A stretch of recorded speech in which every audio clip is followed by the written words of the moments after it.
व्याजस्वीकृतसेवया विधुरभूदगरे सरश्रीमतां मानव्याहति कैतवा वनमनादीशस्त्रिलोकीपतिः संभिन्नाब्जकुलप्रसूतिविभवादम्भोजमब्जालयो यस्य श्रीगिरिजापदाम्बुजयुगं तत्स्यादभीष्टप्रदं भगवत्यै नमः पराम्बिकायै नमः। चलिए, हमने कल विसर्ग संधि की विसर्ग संधि का अंतिम सूत्र जो था कौन शिपदे, उसका सांगोपांग अध्ययन किया। आप लोग आशा करता हूँ टीका टिप्पणी देख के आए होंगे। समझ में आया कि नहीं आया पूरा? अब समझ गए होंगे। तो अब उसके बाद प्रकरण आ रहा है स्वादि संधि प्रकरणम। क्या है? स्वादि संधि प्रकरणम। तो वही प्रकरण का प्रारंभ करने जा रहे हैं। ठीक है, स्वादि संधि प्रकरणम। ठीक, अब स्वादि संधि प्रकरण का आरंभ करेंगे तो सीधे अभी सूत्र में ही प्रवेश कर रहा है, क्योंकि थोड़ा विलंब से भी पाठ हो रहा है। समय पर हमको विराम भी देना है इसको। ठीक है, तो इसमें थोड़ा आपको स्क्रीन में भी दिख रहा है, लेकिन इसमें यह है कि जो स्वादि संधि प्रकरणम करके जो अवतरण था ससजुषोरुहु का, उसको यहाँ चूँकि इनको लिखने में दिक्कत होती, क्या है वहाँ स्वादि संधि प्रकरणम के बाद तुरंत पढ़ना चालू करिए। सौजस्मौट इति सुप्रत्यये शिवस् अर्च्यः इति स्थिते फिर ससजुषोरुहु, ऐसा कहा है ना? ऐसा कह रहे थे। लेकिन यहाँ पर क्या किए हैं जी ये लोग, क्योंकि इनको तो सूत्र ये जो ऐप बनाए हैं, अच्छा काम किए हैं ऐप बनाने का। अब वो लोगों को क्या है जी कि सूत्र आपको आप सर्च करेंगे, सूत्र जो डालेंगे तो उसकी वृत्ति देगा। बिना सूत्र के जो लिखा है उसको कैसे डालें? समस्या थी कि नहीं थी उनके सामने, है कि नहीं है? तो अब इन लोगों ने ऐसा सोचा कि चलो छोड़ना तो नहीं है किसी ग्रंथ को, ये ना हो कि सिद्धांत कौमुदी का कुछ हम सामने इसमें रखा ही नहीं, ऐसा ना हो जाए। इसलिए जो पूर्व का अवतरण है सौजस्मोट इति सुप्रत्यय शिवस् अर्च्यः इति स्थिते, उसको उन्होंने ससजुषोरुहु में डाल दिए, ताकि ससजुषोरुहु को सर्च करे। पहला ही सूत्र है विसर्ग संधि, तो उसी में चीज़ आ जाए जो आपकी शुरुआत में लिखी है। आया कि नहीं? ऐसा सोच के उन्होंने काम किया, ऐसे हम आशा करते हैं, और ऐसा किया है, बहुत अच्छा किया। वरना छोड़ देते तो क्या कर लेते हम लोग, है कि नहीं है? लेकिन अच्छा, चलिए, शास्त्र के प्रति मतलब श्रद्धा है तभी जाके ये काम हुआ, है कि नहीं? चलिए, तो अच्छा है। तो आप लोग ध्यान रखिए, जो इससे पढ़ रहे हैं जो साक्षात बिना पुस्तक के, तो ये जो है सौजस्मोट इति सुप्रत्यय शिवस् अर्च्यः इति स्थिते, ये वस्तुतः मूल सिद्धांत कौमुदी में ससजुषोरुहु के पूर्व में स्वादि संधि प्रकरण आरंभ करने के तुरंत बाद पढ़ा गया है। इन्होंने यहाँ डाल दिया है। तो चलिए, ये विवेक आप लोगों को समझ के रखना है वीडियो से पढ़ने वालों के लिए। चलिए, अब इसको समझा जाए। स्वादि संधि कहा ना जी, स्वादि संधि कह रहे हैं। स्वादि संधि प्रकरणम क्या मतलब होगा इसका? सुहु आदिर्यस्य, क्या करेंगे? सुहु आदिर्यस्य इति स्वादिहि, और बहुवचन में करेंगे सुहु आदिर्येषां ते इति स्वादयः। सुहु आदिर्येषां ते इति स्वादयः बन जाएगा ना। और स्वादीनां प्रकरणम, स्वादीनां संधिः स्वादि संधि, और तस्य प्रकरणम स्वादि संधि प्रकरणम कर लोगे। ठीक है ना? कि सु और जो स्वादि करके कौन लेना है आपको? सुख तक जाना है ना? स्वादि मतलब कौन? सु से लेकर के सुख तक। तो ये जो स्वादि है उनकी संधियाँ यहाँ पर बताई जाएगी। तत्संबंधी कोई भी संहिता मतलब संधि होगी तो उसका ये प्रकरण आपको बना करके दे दिया है। आया कि नहीं? लघु सिद्धांत में स्वादि संधि प्रकरण है कि नहीं है? नहीं। वहाँ क्या है? अत संधि, हल संधि और विसर्ग संधि, इतना ही है। स्वादि संधि नहीं है। तो फिर ये ससजुषोरुहु वगैरह सब कहाँ डालते हैं? विसर्ग संधि में ही कर देते हैं। ठीक है ना? क्योंकि अंतिम में रुत्व करके विसर्ग करना है, तो विसर्ग करेंगे तो फिर क्या हो जाएगा? विसर्ग संधि आ ही जाएगी। ऐसा करके वो लोग किए होंगे। लेकिन ये अच्छा विभाग है, क्योंकि कुछ अलग है। क्योंकि विसर्ग संधि में देखिए, आप लोगों ने अनुभव किया, जितने भी सूत्र थे सब में विसर्जनीयस्य की अनुवृत्ति आती थी। आ रही थी कि नहीं आ रही थी? अष्टाध्याय के क्रम से ये लड़का अभी आपको सुनाएगा। विसर्जनीयस्य सह यहाँ से चालू होता है। ठीक है ना? अष्टाध्यायी में 8वें अध्याय के दूसरे की तीसरे पद में, तीसरे पद में 34वां सूत्र है कि नहीं है, विसर्जनीय से सह। वहाँ से बोलना चालू करो। विसर्जनीय से सह वासरी, विसर्जनीय से सह सर्परि विसर्जनीय वासरी कुपोह अह कह पौचा शोपदादौ इडः सह नमस्पुरुषोरगत्योः इदुदुपधस्य चा प्रत्ययस्य तिरशोन्यतरस्यां द्विस्त्रिश्चतुरिति कृत्वोऽर्थे इसुसोः सामर्थ्ये नित्यं समासेन उत्तरपदस्थस्य अतः क्रीकमिकं कुम्भपात्रकुशा करणी स्वनव्ययस्य अधः शीर्षिपदे कस्कादिषु च वा प्राम्रीडितयोः कस्कादिषु च, यहाँ तक ही ना जी। अब समय से आए हो, धन्यवाद। कस्कादिषु च है कि नहीं है? वहीं बैठोगे, फिर कोई दिक्कत नहीं ना है बैठने में? थोड़ा इधर इधर खिसकिए थोड़ा आप लोग। अरे पूरा कपड़ा इसके ऊपर बैठना जरूर नहीं, थोड़ा आ जाए, एक आध पैर का अंगूठा तब भी हो गया औपचारिकता पूरी हो गई, है कि नहीं? चलिए, क्या हो गया? तो कस्कादिषु च। तो देखिए यहाँ तक का ये विसर्ग संधि दीक्षित ने बनाया, यहाँ तक का उठा लिया, उसको नाम दे दिया विसर्ग संधि, क्योंकि विसर्जनीय से सह यहाँ तक चलता है कि नहीं चलता है? अष्टाध्यायी खोलो जरा वहाँ की, विसर्जनीय से सह खोले जी। हाँ, विसर्जनीय से सह आपको उसमें देखिए गाढ़ा किया होगा विसर्जनीय से, उसकी संख्या कहाँ तक लिखी है? 54 तक। इडाया वा, उसकी पूर्व वाला कौन है? षष्ठ्यापति पुत्र पृष्ठ पार। देखिए अब आप कहें इसकी पूर्व उल्टा पढ़ना चालू करिए। इडाया वा षष्ठ्यापति पुत्र पृष्ठ पार पद पैस कोशेषु पंचम्या परावध्यर्थे कह करत करति कृधि कृते स्वनदितेः छंदसि वा प्रामेडितयोः कस्कादिषु च। तो ये उसके बाद जो 3-4 सूत्र है उसमें भी विसर्जनीय से जाता है। तो आप कहेंगे फिर विसर्ग संधि में वो 3-4 क्यों नहीं कहे? तो कस्कादिषु च बाद वाला सूत्र बोलो, छंदसि वा प्रामेडितयोः। तो वो छंदस ही चलता है वहां से। तो जब छंदस ही चलता है, छंद के लिए हम सूत्र आगे लिखने वाले हैं ना, एक वैदिक प्रक्रिया करके आगे एक प्रकरण करने वाले हैं, तो वहाँ ये सब जाएगा, है ना? तो पूरी विसर्ग संधि वो 4-5 सूत्र आगे हो उनको मिला करके होती है, लेकिन यहाँ पर इसलिए नहीं कहे क्योंकि यहाँ लौकिक शब्दों की बात करनी थी, छंद के लिए आगे प्रकरण है, तो वहीं पर वो हम पढ़ देंगे। तो ये हो गया आपकी विसर्ग संधि। जी। कितना बढ़िया। आप देखिए अष्टाध्यायी को छोड़े नहीं है दीक्षित। जो लोग आक्षेप लगाते हैं, है कि नहीं, बहुत लोग आक्षेप लगाते हैं इसके ऊपर, सिद्धांत कौमुदी के ऊपर, कि सिद्धांत कौमुदी से अध्ययन करना गलत है, अष्टाध्यायी के क्रम से ही होना चाहिए। हम सम्मान करते हैं अष्टाध्यायी का, वैसे ही करना चाहिए, बहुत अच्छी चीज़ है ना? लेकिन इतना भी इसको मतलब आप अष्टाध्यायी से बिल्कुल उन्मुख हो गया ऐसा एक ग्रंथ नहीं है।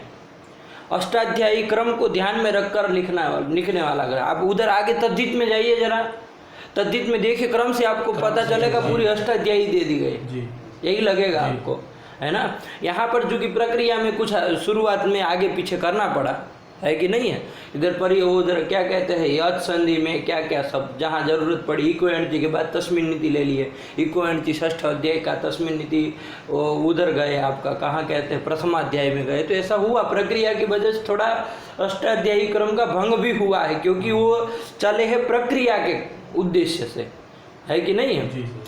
ऐसे चले हैं, लेकिन फिर भी उन्होंने भरसक प्रयास किया कि हम अष्टाध्यायी क्रम को बना के रखिए। उसका एक प्रत्यक्ष उदाहरण कल आपने भी अनुभव किया हो, उन्होंने अपनी से वो सूत्र कस्कादिषु च का व्याख्यान हल संधि में कर दिया था, लेकिन बस वो अष्टाध्यायी क्रम बना रहे आपका। इसके लिए वहाँ अंतिम में अधः शीर्षि पदे के बाद छोटे से लिख दिया कस्कादिषु च भास्कर। क्यों? देखिए उसको चाहिए, वो भी अष्टाध्यायी की महत्ता को वो नहीं समझते थे, ऐसी बात नहीं, उसको बिल्कुल ध्यान में था कि अष्टाध्यायी क्रम से अध्ययन करना चाहिए, अच्छा है कि नहीं है? तो इसीलिए वो भरसक प्रयास किए हैं कि अष्टाध्यायी क्रम रहे। आया कि नहीं आया? अब ये सब सूत्र हम कह रहे थे कि लघु सिद्धांत कौमुदी में विसर्ग संधि ही किया, स्वादि संधि नहीं किया। ये सब स्वादि संधि के सूत्र जो आने वाले हैं उसको सब में विसर्ग संधि में प्राय लगा दिए आगे पीछे करके, है कि नहीं है? तो सिद्धांत कौमुदी वाला क्रम अच्छा है, वहाँ के लिए ठीक है, बालानाम सुखबोधाय वो कर दिया गया, कोई दिक्कत नहीं है, वैसे ही करना चाहिए, वरना उलझते शुरुआत में ही। लेकिन ये जो है वो अच्छी चीज़ है, क्योंकि विसर्ग संधि के सूत्र आपने देखे, सब में विसर्जनीय से जा रहा है। ससजुष रूप में कहाँ विसर्जनीय से, अभी हम देखेंगे, नहीं ना है, रुत्व करता है, सको करता है, विसर्जनी के साथ उसको कोई लेना देना नहीं है, आया कि नहीं है? तो ये चीज़ है, तो इसलिए इसको स्वादी में ले लिए, वो चला गया विसर्ग संधि। तो अच्छा विभाग किया कि नहीं किया?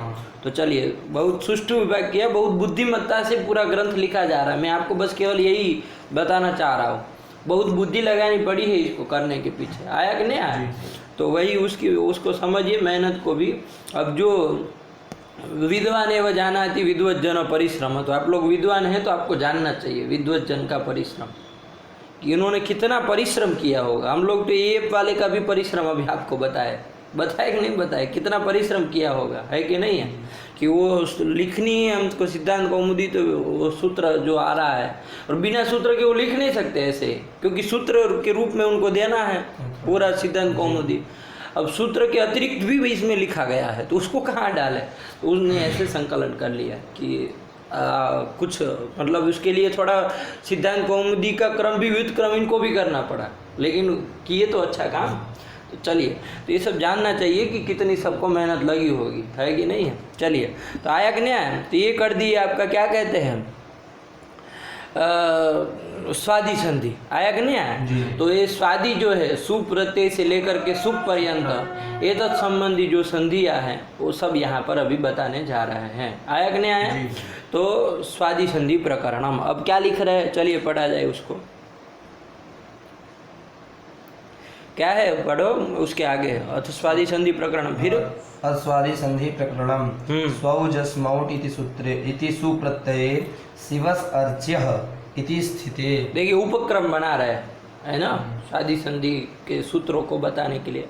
तो यहाँ से उन्होंने चालू किया, एक सूत्र है स्वौजस्मौट, है ना, इतना ही नहीं है, पूरा है, कौन बोल पाएगा? तो सुना है, स्वौजस्मौट षष्ठाभ्याम भिस् ङेभ्याम भ्यस् नसिभ्याम भस् नसभ्याम नसिभ्याम भ्यस्। ऐसे नहीं ना चलेगा, अब हो गया एक इधर का उधर, तो हो गया। औजस अम और शस टाभ्याम भी संगेभ्याम अम और शस नहीं है, शस नहीं है, अम और शस, ऐसा है, शस है क्या? छस, अम और छस, है ना? सौजस्मौट षष्ठाभ्याम भिस् ङेभ्याम भ्यस् गसिभ्याम भ्यस् गस ओसाम गियोसु। यस गस ओसाम, ऐसे कौन होता है सूत्र? स्वौजस्मौट षष्ठाभ्याम भिस् ङेभ्याम भ्यस् गसिभ्याम भ्यस् गसोसाम अंग्योसुप। अंग्योसुप क्यों? ग्योसुप अंग्योसुप है ना, गी के पहले अंगी बोलने की आदत है क्या? स्पष्टम के अस्पष्टम की तरह, ऐसा नहीं ना है, गी के पहले भी अंग्योसाम, बाकी सही बोले, और नहीं बोलना था, है कि नहीं है? कोई बात नहीं, सूत्र याद कर लीजिए, है ना। प्रत्यय भी अच्छा है, याद है, लेकिन वो सूत्र याद करिए, क्योंकि वही मूल है, वो चाहिए। आया कि नहीं? चलिए, तो ये सूत्र है स्वौजस्मौट, ठीक है ना। इस सूत्र के द्वारा क्या होता है? स्वादि प्रत्यय सब विधान होता है कि नहीं होता है? अरे सु इत्यादि प्रत्यय जितने भी है वो किसके द्वारा विधान होता है? इसी सूत्र के द्वारा होता है। लेकिन वो किससे करता है? कहीं पर भी नहीं करते। भू धातु से क्यों सुन नहीं करता है? नहीं करता है, क्यों नहीं करता है? क्या कुछ कहा है वहाँ पर? तो क्या कहा है? ज्ञाप प्रातिपदिकात, उसका अधिकार चलता है ना जी, ज्ञाप प्रातिपदिकात। वो ज्ञाप प्रातिपदिकात आता है तो गंतात आबंतात प्रातिपदिकात च स्वादयः स्युः। आया कि नहीं आया? और प्रत्यय का भी अधिकार है और परश्च का भी अधिकार है, 3 सूत्रों का अधिकार है उसमें, है कि नहीं है? तो क्या कर देते हैं? ज्ञन्तात आबन्तात प्रातिपदिकात च परे सादयः प्रत्ययाः स्युः, ये अर्थ करते हैं। करते कि नहीं करते हैं? क्योंकि 3 का अधिकार है, बाकी सब तो इसमें पढ़ा ही हुआ है, आया ना। तो ज्ञंत हो चाहे आबंध हो चाहे प्रातिपदिक हो, उससे क्या होता है? स्वादि प्रत्यय होते हैं। अब भू से नहीं ना होगा, नहीं। अरे कहाँ से होगा? ना तो ज्ञंत है, ना आबंध है, ना प्रातिपदिक है, आया कि नहीं? अब वहाँ ज्ञंत और आबंध का भी कुछ प्रयोजन क्या है, ये सब विचार किया गया है, तो उसको प्रसंग आएगा इसके बाद, चूंकि वही आने वाला है अच संधि, तो वहाँ पर विचार करेंगे। अभी ज़्यादा नहीं कर रहे हैं, लेकिन सरल रूप से यही अर्थ लिखा है कि नहीं है। तो प्रातिपदिकात् स्वादयः स्युः, तो प्रातिपदिक हो गया शिव।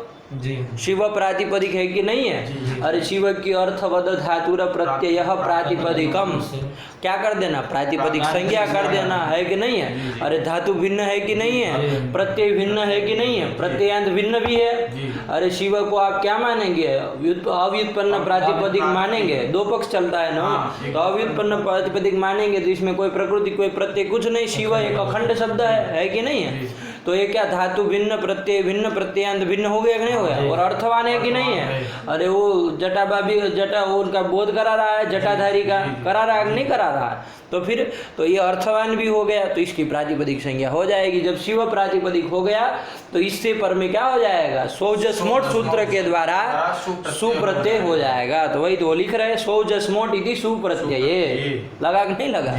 तो सुप्रत्यय कर दिए तो क्या बन गया? शिव सु, और आगे अर्च्य उन्होंने रख दिया, ठीक है ना?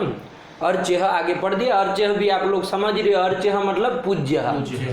अरे अर्च धातु है ना, अर्च पूजायाम है, अर्च धातु है, अर्चति अर्चतः अर्चन्ति, अर्चामी बनता है, जैसे हम अर्चामी, आया कि नहीं आया? तो अर्चति बनता है, वादिका है शायद, तो अर्च धातु है, उससे क्या कर दिए? यत प्रत्यय कर दिए है, तो अर्च्य, वहाँ पर भी शुरू तो विसर्गो अर्च्य बना लिए हैं। अब उससे आप अर्च्य ऐसे ही रख दीजिए, उसमें ज़्यादा कुछ करने की जरूरत नहीं है, ठीक? अर्च्य कर लिए, अर्च्य मतलब पूज्य।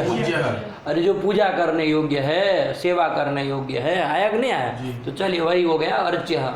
तो ऐसा कौन है? तो शिव है। ये बात उनको वाक्य उसी तात्पर्य से ये वाक्य है, लेकिन अभी हमको प्रक्रिया में देखना है, ठीक? शिव से ले आए सु, आगे अर्च्य है, ये स्थिति बनी। शिव सु अर्च्य, अब सु है उसमें उकार तो क्या है? अनुनासिक है जी, अनुनासिक है ना। अब आप कहेंगे महा अनुनासिक तो है नहीं, प्रतिज्ञा तो प्रतिज्ञा अनुनासिक क्या है? पाणिनीय, आया कि नहीं आया? तो प्रतिज्ञा अनुनासिक क्या है? प्रतिज्ञा विषयी भूत है कि नहीं है? वो हम देखेंगे आचार्य के प्रमाण से, उससे देखेंगे कि कौन अनुनासिक है कौन नहीं है, आया कि नहीं आया? तो अनुनासिक है ये सुका उकार, तो इसलिए उपदेश से जनुनासिक ही, तो उससे क्या हो जाएगी? संज्ञा हो जाएगी, तस्य लोप से लोप हो जाएगा, तो क्या बचेगा? सही बचना है। तो शिवस अर्च्य, अरे सु का स बचा तो शिव स अर्च्य, तो मिला कि शिवस अर्च्य, ये स्थिति बनी। तो वही तो वो भी लिख दिए हैं कि सौजस्मोट इति सुप्रत्यय शिवस अर्च्य इति स्थिति, लगे कि नहीं लगे? वो अर्च्य में विसर्ग नहीं लिखे, आगे इति है इसलिए, तो उसमें घबराइए मत, क्योंकि अभी ज़्यादा वो सूत्र अभी आने वाले हैं सब, ये सब संधि करने के लिए, तो वो सब पता चल जाएगा, तो आप घबराइए मत। शिवस अर्च्य ये स्थिति हो गई, आपको समझ में आ रहा है? चलिए, अब ऐसी स्थिति हो गई तो अब कौन सूत्र लगेगा जी? तो सूत्र आ गया कौन? ससजुषोरुहु। क्या आया? ससजुषोरुहु। हाँ, ये प्रथम सूत्र है स्वादि संधि, अभी तक तो केवल भूमिका बना रहे थे। तो शिवस अर्च्य इति स्थिते ससजुषोरुहु। ससजुषोरुहु में कितने पद हैं? दो पद हैं। ससजुषो हो इति षष्ठी द्विवचनांतम, और रुहु इति प्रथमांतम। सरल है, इसमें कोई दिक्कत नहीं है।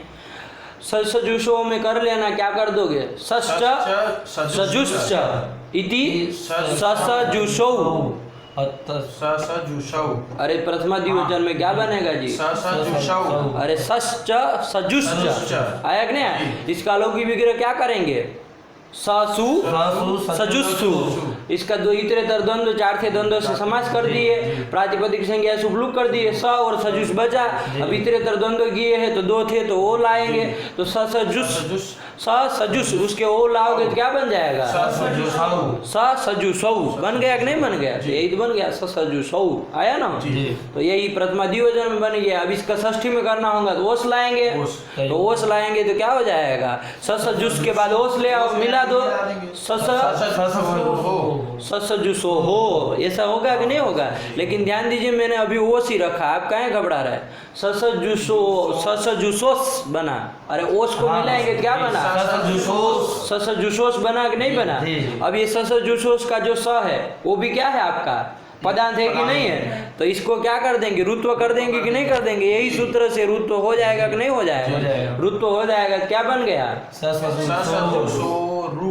ऐसा कर देंगे ससजुसो रू, आया कि नहीं आया? रू का र बजना है ससजुसोर, ये बना कि नहीं बना? घबराइए मत, कोई सरल बात बता रहे, कोई इतनी गहरी बात नहीं है। ससजुसोर बना। आगे है रूहू, तो रेप पर में है कि नहीं है? तो रेप पर में हो तो पूर्व वाले रेप का लोप होता है। कौन सूत्र से? रो री, तो रो री से रेप का लोप कर दो, हो जाएगा कि नहीं हो जाएगा? अरे ससजुसोर, आगे रू तो पढ़ना ही है आपको सूत्र में, तो क्या कर दोगे? रेप का लोप कर देंगे, तो रेप का लोप करो तो क्या बचा? ससजुसो, आगे रूहू, तो इसी लिखा ससजुसो रूहू। तो विसर्ग कर दिए क्या? नहीं ना किए हैं, लेकिन ये पगलेट कर दिया है इसमें, इसलिए ससजुसो हो रूहू ऐसा सूत्र लिखा है। अरे नहीं ना रहेगा, नहीं इतनी लंबी जोड़ी क्यों प्रक्रिया बता रहा है? क्योंकि ये गलत किया है इसलिए बताएं, क्योंकि रोरी लगेगा ना जी। अरे विसर्ग करने को रोरी बाधक है ना, खरवसानी होगा है कि नहीं है? आया, ये सब समझ के रखिए। वैसे भी खरवसानी वैसे भी नहीं लगेगा, बाधक क्या? खरवसा ना तो खर पर में है। अरे रेप पर में, रेप थोड़ी खर में आता है जी, नहीं ना आता है। और अवसान भी पर में नहीं है, तो वो भी नहीं है, तो वैसे भी वो नहीं लगना था। तो कौन लगता है? तो रोरी से रेप का लोप करना था, लेकिन ये तो विसर्ग किए पंडित जी लोग, तो गलती से छप गया है, ध्यान रखना। ससजुसो रूहू, यही सूत्र आया। लेकिन चलिए आप लोग मत घबराइए। सश्च सजुश्च इति ससजुसो तयोः ससजुसोः इति षष्ठी द्विवचनान्तम। आप लोग तो संधि विच्छेद करके अलग अलग करेंगे ना जी, आया कि नहीं? और रूहू इति प्रथमान्तम, एक ही पद है, दो पद है कुल मिला के सूत्र में आया। देखो बाल मनोरमा करता तो बोधिनी कुछ लिखे हैं, बाल मनोरमा पढ़ो ससजुसो रूहू की। ससजुसोः रूह इति छेदः। हाँ देखो ये कह रहा है सूत्र में ससजुसो रूहू बिना विसर्ग का लिखा, लेकिन आप लोग छेद कैसे करेंगे? ससजुसो रूहू, आया कि नहीं आया? इति छेद मतलब संधि विच्छेद, आया कि नहीं? इति छेद रोरी इति रेफ लोपः। हाँ, ये छेद च लिखे, छ के आगे नहीं लिखे हैं। हाँ चलिए, कहीं कहीं मिलता भी इति छेद, तो वो तुक आगम हो जाता है, ठीक है ना? घबराइए मत। छे पर रस्व से तुगागम स्यात्, विकल्प से होता है, विकल्प से होता है छे पर से तुगा जी, विकल्प से होता है। तो चलिए, इसलिए इति छेद भी लिखा रहता है, विकल्प से करता है जी। कौन सूत्र है? हाँ, दो बनता है, सही कहा। चलो, तो इसलिए क्या हो जाएगा? कभी नहीं लिखा तब भी सही है, लिखा तब भी सही है, लेकिन ध्यान रखना च लिखा है तो उसको काट मत दिया करिए कि गलती से छ के साथ छप गया, ऐसा नहीं है। अरे ध्यान तो तुक किए है, आया। चलिए, तो ये कर दिए इति छेद, और हम लोगों को बोलने में भी आ ही जाता है इति छेद, शोधक छात्र आ ही जाता है उसको, है ना? रोकना शोध छात्र बोलना तो ऐसे वो लगता ही वैसा, शोध छात्र दिखता है, कई जगह शोधक छात्र, लेकिन शोध छात्र बोलने में भी ऐसे हो रहा है, कुछ तकलीफ हो रही है। उससे अच्छा शोधक छात्र, ऐसे अच्छा शोध छात्र लगता है कि प्राण ही नहीं रहे इसका। च निकाल दिए तो जान निकाल लिए वो शब्द में से, ऐसा लग रहा है। चलिए, तो इति छेद लगा कि नहीं? तो ससजुसो हो इति रूहू इति छेद। चलिए आगे फिर रोरी इति रेफ लोपः। हाँ, लिख दिया ना जी। अरे सूत्र में जब लिखेंगे ये तो छेद हुआ, लेकिन यदि सूत्र में आप साथ में ससजुसो रूह पढ़ेंगे तो वहां तो रोरी से क्या हो जाएगा? रेफ लोप हो जाएगा। इन लोगों को समझाइए फिर। एक कोई पढ़ा लिखा लोग भी सही होना चाहिए था, प्रूफ रीडिंग करने वाला, है कि नहीं? चलो पढ़ो। सश्च सजुश्च ससजुसोः तयोः क्या अंड का बंड पड़ रहा है? सश्च सजुश्च ससजुसौ। हाँ, तो उसी में ससजुसो पड़ रहा है, फिर तयो हो अलग कर रहा है, तो साला षष्ठी से षष्ठी तुम्हारा कौन लाएगा फिर? बोले क्यों नहीं बोल रहे? सही से बोलो। सश्च सजुश्च इति ससजुसौ, और आगे तयो हो ससजुसौ। तो इतने में तुमको क्या हिचकिचाहट इतनी सारी हो रही है? 10 बार पढ़ के आया करो, जो सूत्र चलना है उसकी तत्वबोधिनी बाल मनोरमा, है कि नहीं? ऐसे करोगे तो समय लगेगा ना भाई। पढ़ो, आगे पढ़ो। रुविधौ उकार इत। हाँ, रू भी चलो, अब वो तो आगे चले गए। ये बन गया ससजुसो रूह।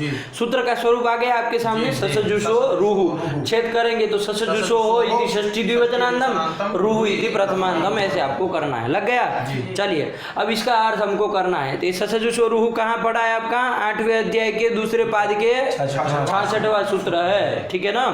तो अब इसका अर्थ कैसे करेंगे? लिखे बाल मनोरमाकार, पदस्य का अधिकार आ रहा है। हाँ, क्या लिखे है कुछ? पदस्य इत्यधिकृतम। हाँ, पदस्य इति अधिकृतम, ध्यान दीजिएगा। पदस्य का अधिकार आता है कहाँ है? ये पदस्य सूत्र जहाँ अधिकार चला 8वें अध्याय के प्रथम पाद में देखो, कहाँ तुम अष्टाध्याय इधर का उधर घुमा रहे हैं। 8वें अध्याय का प्रथम पाद, उसमें पदस्य इस पार में देखो गाढ़ा सा लिखा होगा, है कि नहीं है? 8-3-54 तक जाएगा। 8-3-54 तक 8वें अध्याय के प्रथम पाद में कहाँ पड़ा है? 16वें नंबर का सूत्र है। वो 8-3 में जा रहा है, मतलब इसमें आ ही गया। 8-2 में तो पूरे में जाना है उसको, तो जाएगा तो आ गया। चलिए इसमें है ना, वो तीसरे पाद में कितने सूत्र हैं? तीसरा पाद देखो,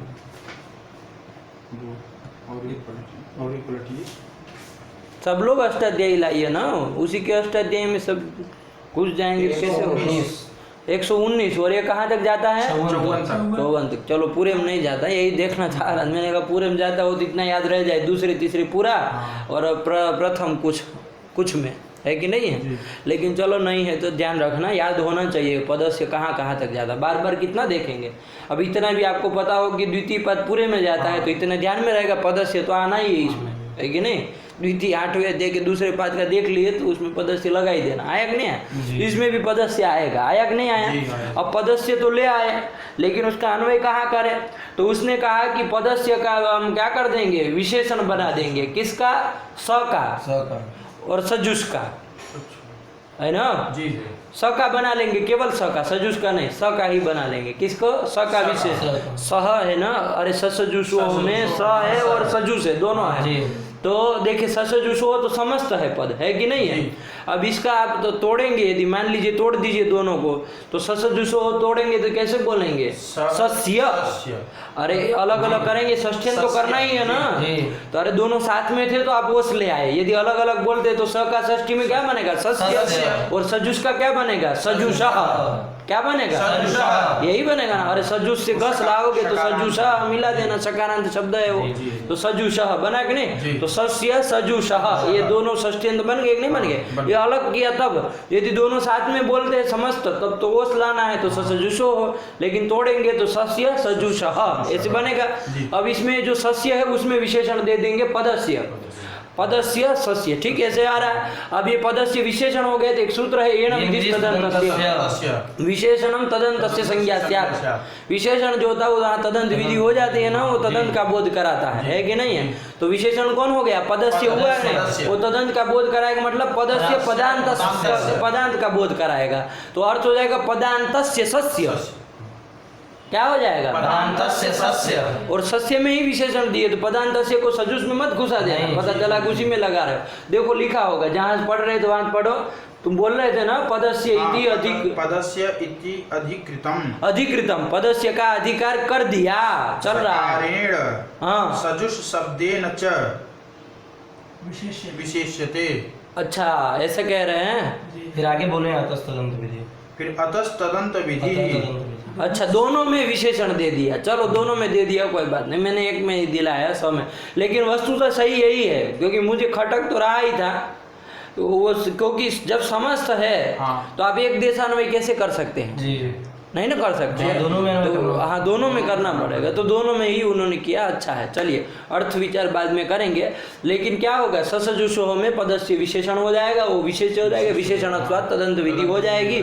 तो पदांतस्य सस्य और सजुष शब्दस्य च, सजुषः ऐसे भी बोल दो और सजुष शब्दस्य ऐसे भी बोल दो, एक ही बात है ना जी। अरे सजुष शब्दस्य और सजुषः, सजुष करके आपको शब्द ही लेना है ना। सजुष मतलब वो सजुष का अर्थ होता है मित्र, तो मतलब मित्र को वहां नहीं ना करना है रुत्व, पता चला उसी के माथे में लिख रहा है कि नहीं, ऐसा नहीं ना कह रहा है। सजुष करके शब्द ही लेना है, तो सजुषा मतलब सजुष शब्द आया कि नहीं? तो ऐसा साफ करने के लिए लिख दिया जाता है, लगा?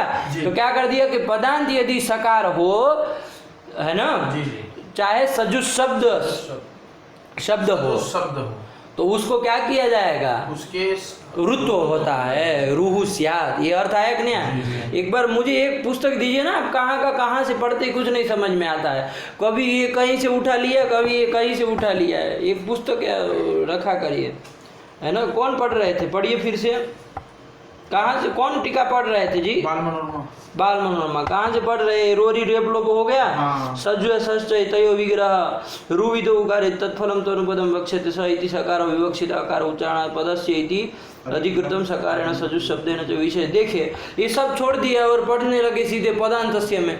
तो आप ही ने बोले भैया पदस्य से पढ़ो, पदस्य का अधिकार है, देखो कहीं लिखा है। अरे बोलना चाहिए ना, ये कुछ लिख रहा है बीच में। मैंने सोचा अब तुम मतलब उसकी रू इति इत, रू में उकार इत है, ये पढ़ो। मैंने सोचा आप रू करने के लिए आगे प्रक्रिया में घुस गए, है कि नहीं? बोलना चाहिए ना अभी वो चीज, उसके पहले ही कुछ लिखे है, साफ करना चाहिए। ऐसे ही लगे हैं आप लोग लंठों की तरह। चलिए कहाँ गया अब? पढ़ने का शऊर नहीं है किसी। पदस्य ये था ना, देखिए पदस्य इति अधिकृतम, ठीक, और सकारेण सजुष शब्देन च विशेष्यते, ठीक हुआ। अतः तदंत विधि ये भी कर लिए। अब तदंत, अब देखिए ये भी और कह रहा है और अलग कह रहा है, ध्यान दीजिए, सही करिए, थोड़ा अलग ही। कहाँ कैसे पढ़ते हैं पता नहीं चलता है। ऐसे पढ़ना चाहिए कि सामने वाले को बिल्कुल अर्थ आए, और ऐसे इधर का उधर पढ़ेंगे तो पूरा खराब कर देंगे सूत्र को। ध्यान दीजिए, खत्म करिए उसको, सही समझिए। षष्ठ सजुष्ट इति ससजुषो तयो ससजुषो और ये ति षष्ठी द्विवचनांतम रुहु इति प्रथमांतम, ये हो गया। ठीक आया कि नहीं आया? चलिए इतना आया। अब ध्यान दीजिए सही से, पदस्य का अधिकार आ रहा है, इतना भी समझ में आ गया, यहाँ तक भी ठीक है। अब इसके बाद आपने ध्यान नहीं दिया, पदस्य को विशेष से बनाना है जी, ये कह रहे हो। क्या कह रहे हैं? पदस्य को विशेष्य बनाना है, ठीक है ना? देखिए क्या कह रहे हैं, देखिए पंक्ति क्या लिखी थी कि पदस्य इति अधिकृतम सकारेण सजुष शब्देन च विशेष्यते। कौन विशेष्यते? पदस्य, ये विशेष्यते मतलब उसको विशेष्य बना रहे। किसके विशेष्य? तो सकार के द्वारा बना रहे, मतलब सकार को विशेषण बना रहे। सजुष के द्वारा तो सजुष को विशेषण बना रहे हैं। अरे विशेष्यते कौन? पदस्य इति विशेष्यते, तो वही विशेष्य हुआ ना जी। हाँ। तो पदस्य को विशेष्य बनाओ और इधर सकार और सजुष को क्या बनाओ? विशेषण बना के नहीं बना, बिल्कुल उल्टा हम लोग कर दिए, है कि नहीं है? अब देखिए सजुष सकार क्या हुआ? विशेषण हुआ, सजुष विशेषण हुआ। किसमें विशेषण हुआ? पदस्य में हुआ कि नहीं हुआ?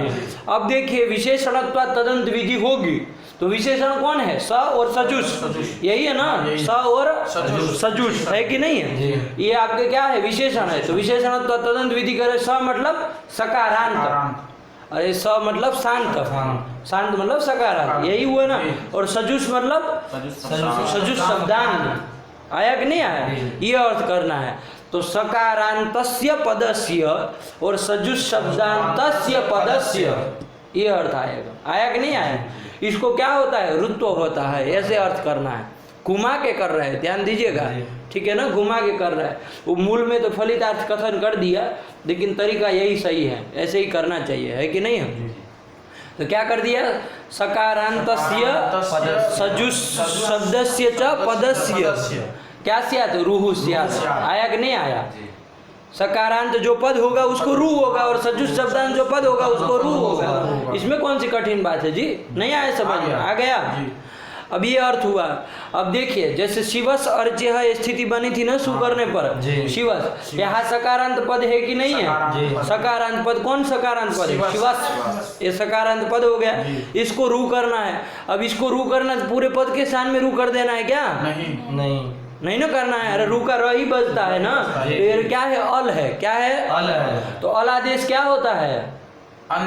अनेकाल तो सर्वस्य स्थाने भवति, लेकिन अल जो होता है वो अंत्यस्य स्थान, अंत्य के स्थान, अलो अंत्यस्य लगता है कि नहीं लगता है? अंत्य के स्थान में ही क्या होता है? वो रुत्व होगा। तो सकारांत पद करके कौन हो गया? सकारांत पद कौन हो गया? शिवस। उसको रू करना है, लेकिन अलोन्त्यस्य के कारण किसको होगा? अंतिम को, मतलब किसको होगा? स को होगा। आया कि नहीं? तो फलितार्थ क्या आया कि सकारांत जो पद होगा उसके अंतिम मतलब सकार को ही क्या होगा? रू होगा। मतलब पदांत सकार को रू होगा। ये फलितार्थ आया कि नहीं आया? तो दीक्षित ने फलितार्थ लिख दिया पदांत से सस्य रूहु स्यात्। आया कि नहीं आया? लेकिन आपको जाना इस क्रम से है, सकार को क्या विशेषण बनाना है, पदस्य को विशेष्य बनाना है, और इधर तदंत विधि करनी है तो सकारांतस्य पदस्य ऐसा अर्थ करना है। अब आएगा सकारांतस्य पदस्य रूह स्यात् तो पूरे को हो जाएगा क्या, तो कहा नहीं अलोन्त्यस्य के कारण अंतिम को होगा, मतलब जो सकारांत पद है उस पद के अंतिम में जो है उसी को रुत्व करना है, तो इसलिए पदांतस्य सस्य रूह स्यात् ऐसा फलितार्थ कर दिया दीक्षित ने, है कि नहीं है? बात समझ में आएगी नहीं? तो ये ध्यान रखिए, इस क्रम से अर्थ आपको करना है, ठीक है ना?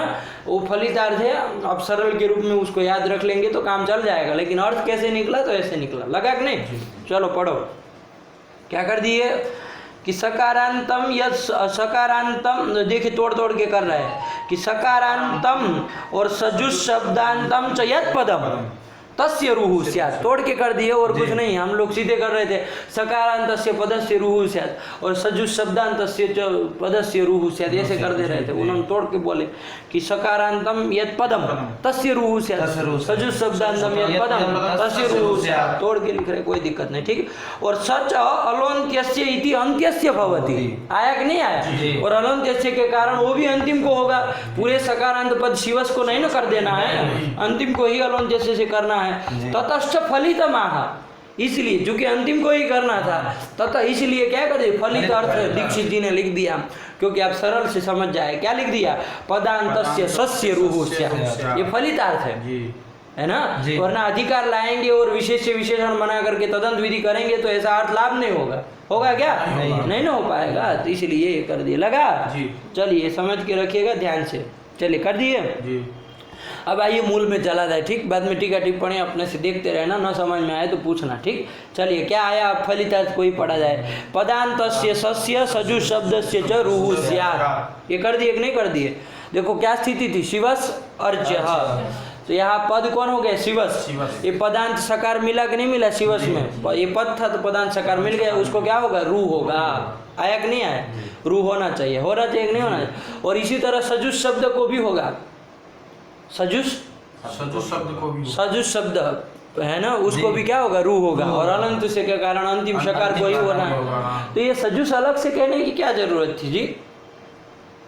अरे पदांत सकार को ही कर देते, मूर्धन्य सा है इसलिए नहीं करता है ना। अरे सजुष शब्द से आप सु लाते, सु का तो लुक हो जाता है ना, यदि नपुंसकलिंग में चलता है सजुहु सजुसी सजूंसी ऐसे चलता है ना, मित्रवाचक शब्द है सजुष शब्द, है ना। सजुह शब्द क्या है? सजुष शब्द जो है वो मित्रवाचक है कि नहीं है, और पुल्लिंग में भी शायद चलता है, नपुंसकलिंग में भी चलता है, ठीक है ना। लेकिन देखिएगा दोनों में चलता है, नपुंसकलिंग में तो चलता ही है सजुहु सजुसी सजूंसी ऐसे चलता है, तो सजुष शब्द है उससे सु लाएंगे, सु तो चला जाएगा। अब सजुष शब्द का ये जो मूर्धन्य श है पदांत तो है, लेकिन ये यदि सजुष शब्द यहाँ नहीं पढ़ते तो लग पाता क्या? नहीं लग पाता, क्योंकि दंत्य सकार को ही करता है। अब यहाँ ये आदेश प्रत्यय सब नहीं लगा देते, आदेश प्रत्यय सिद्ध है जैसे सर्पिस में नहीं करते। अरे सर्पिस का भी तो मूर्धन्य था, फिर भी कर देते सजुष और रूह से, कैसे कर देते? सर्पिस का तो पाठ भी नहीं है, अरे सर्पिस का तो पाठ भी नहीं है ना, फिर भी सर्पिस में क्या कराए थे कि नहीं कराए थे पिछली संधि में, है ना। क्या कहे थे आपको कि भाई सर्पिस का जो श है वो आदेश प्रत्यय से हुआ है, और वो असिद्ध हो जाएगा सजुष और रूह की दृष्टि से, तो उसको दंत्य स ही दिखाएगा, तो उसलिए कर देगा। तो इसी तरह सजुष में कुछ व्याख्यान नहीं कर सकते थे, क्यों? क्योंकि यहाँ पर भी कह देते, यहाँ पर भी कह देते क्या आदेश प्रत्यय क्या है? असिद्ध है, और असिद्ध तो है ही, उसमें क्या है ये नहीं है, तो असिद्ध है तो इसको दंत्य सद्धि मिल जाता और क्या कर देता? अरे उसको रुत्व कर देता, केवल सग्रहण करते, तब भी सजुष अलग से क्यों कह रहे हो? आया कि नहीं है? प्रश्न समझ में आया जी? अरे आदेश प्रत्यय आया ना, आदेश प्रत्यय कहाँ यहाँ लगा है सजुष में? अरे वो जूस धातु का है जी, जूस धातु मूर्धन्य सकार वाला ही है स्वतः, प्रत्यय का भी नहीं, किसी का कुछ नहीं है। ये सजुष में जूस धातु जूसी प्रीति सेवनियों से बना। अब यह मत करो, समझो बात को। जूस जो है आपका धातु का स्वतः मूर्धन्य सही था, आदेश प्रत्ययों से नहीं किया था कि वो असिद्ध हो जाएगा और दंत्य स दिखेगा, ये लग जाएगा। सर्पिस में तो क्या था? इस प्रत्यय दंत्य सकार वाला था, उसको आदेश प्रत्ययों से मूर्धन्य किया गया था, तो वो असिद्ध हो जाता था तो दंत्य सब मिल जाता। ये सजुष में ऐसा नहीं है पंडित जी, ये सजुष में क्या है? जूस स्वतः मूर्धन्य है। अरे जूसी प्रीति सेवन ही हो धातु है, सकारांत सकार वाला सकारांत ही है, आया कि नहीं आया? उससे क्विपादी करेंगे तो चला जाएगा। सजु स्वयं मूर्धन्य स वाला था, आदेश प्रत्ययों से मूर्धन्य स नहीं हुआ, उससे हुआ होता तब तो काम चल जाता, बिना सजुष ग्रहण किए भी रुत्व कर देते, आया कि नहीं आया? लेकिन यहाँ स्वतंत्र स्वयं क्या है आपका मूर्धन्य सकार ही है, तो वो तो मूर्धन्य सकार ही दिखेगा इसको, किसी के द्वारा नहीं किया गया है, आया कि नहीं आया? तो इसलिए यदि सजुष पाठ नहीं करते तो वहाँ रुत्व कर पाता, नहीं कर पाता, तो वहाँ पर भी करना, इसलिए सजुष पृथक ग्रहण किया, आया कि नहीं आया? सर्पिस धनुष इस सब में तो काम चल जाएगा, क्योंकि वहाँ इसी उसी प्रत्यय है, दंत्य स वाले थे, आदेश प्रत्ययों से किया था, लेकिन वो असिद्ध हो जाएगा, तो वहाँ तो काम चल जाएगा। लेकिन यहाँ पर तो जरूरी हो गया, इसलिए सजुष ग्रहण भी कर दिए, समझ के रखिएगा, वरना कोई इसे ही घुमा देगा आपको कि सर्पिस में कर रहे थे वैसे सजुष में भी कर दो।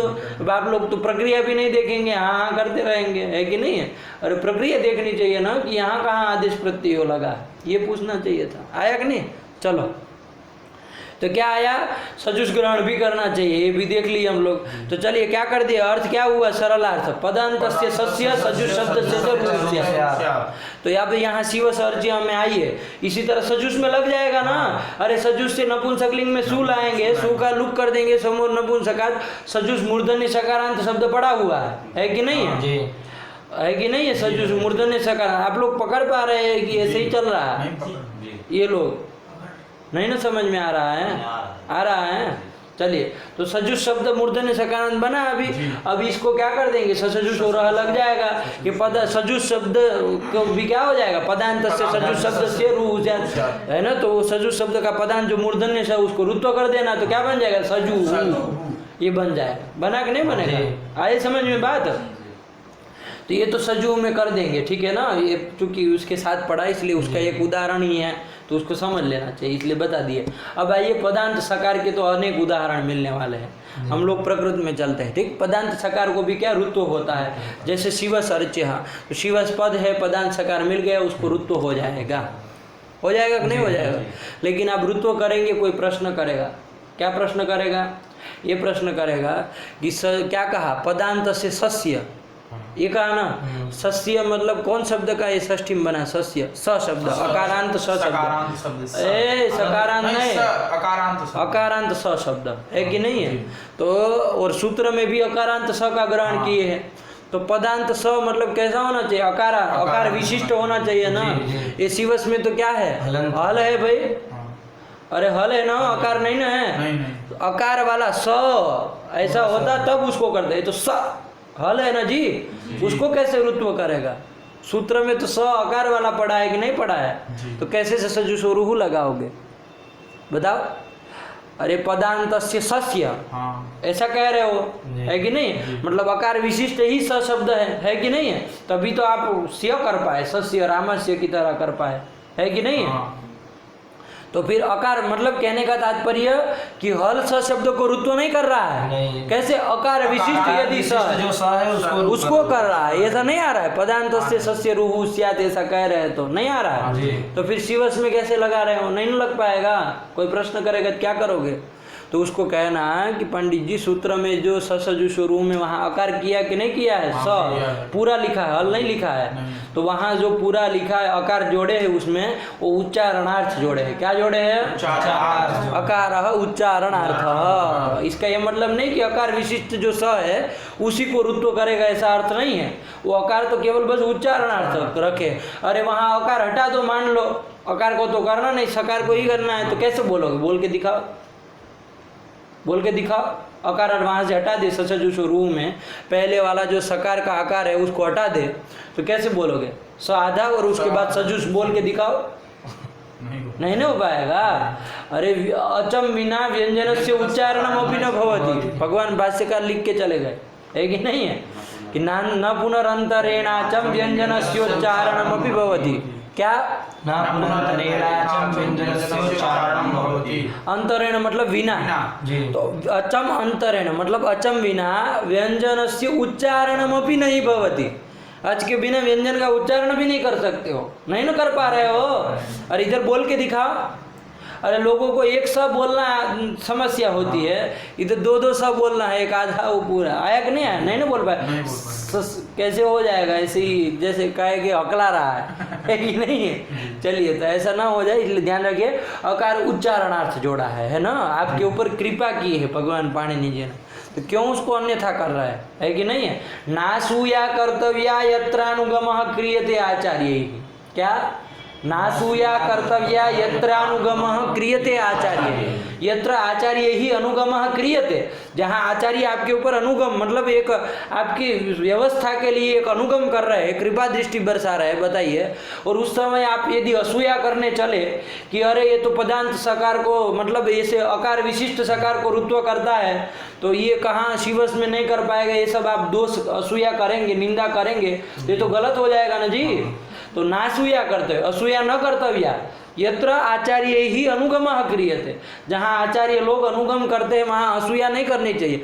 अरे आपकी सुविधा के लिए आपको व्यवस्था दे रहे हैं और आप उसको अन्यथा ले रहे हैं, गलत उसका अर्थ घटन कर रहे हैं, है कि नहीं है। ये सब नहीं ना करना चाहिए। चलिए, ये सब ध्यान रखिए। चलिए, तो क्या आ गया यहाँ पर प्रकृति में आइए कि यहाँ अकार उच्चारणार्थ है, तो पदांत सस्य पदांत से सस्य रुहु स्यात् मतलब केवल स हल जो स है उसी को रुत्व करना, आया कि नहीं आया, अकार का उच्चारणार्थ जोड़ा गया, लगा कि नहीं। तो चलिए, तो यहाँ पर शिवस में पदांत सकार अब मिल गया कि नहीं मिल गया, तो चलिए अब रुत्व कर दीजिए, कोई दिक्कत नहीं। तो रुत्व कर दिए तो क्या हो जाएगा स्थिति, शिव रु अर्च्य, ये रुकार में उकार क्या है, अनुनासिक है कि नहीं है, इसलिए उसकी भी क्या हो जाएगी, इच संज्ञा हो जाएगी, और तस्य लोप से लोप हो जाएगा, तो क्या बना शिवर अर्च्य, ये बन गया। तो देखो वही लिख रहा है, ससजुषो रुहु पदांत से सस्य सजुष शब्द से च रुहु स्यात्। लेकिन देखो एक बात और समझो, यहाँ शिवस अर्ज्य जो स्थिति थी वहाँ आप ससजुषो रुहु से रुत्व तो करने लगे पदांत सकार को, ठीक है ना, बहुत अच्छा काम कर रहा है। लेकिन एक सूत्र है जलाम जसोन्ते, है कि नहीं है, जलाम जसोन्ते, क्या कहता है वो, पदांत में यदि जल है तो उसको जस आदेश होता है कि नहीं होता है। ये शिवस पद है कि नहीं है, पद के अंतिम में कौन है, स है, और जल में आता है कि नहीं आता है। अरे जब भाई से लेके हल तक सब आता है, स सराई गया तो दंत्य सभी आ गया कि नहीं आ गया, तो उसको क्या होना चाहिए, जस तो होना चाहिए। तो जस तो मतलब जब अगर द में से कोई होना चाहिए तो कौन होना चाहिए, बता के बताओ।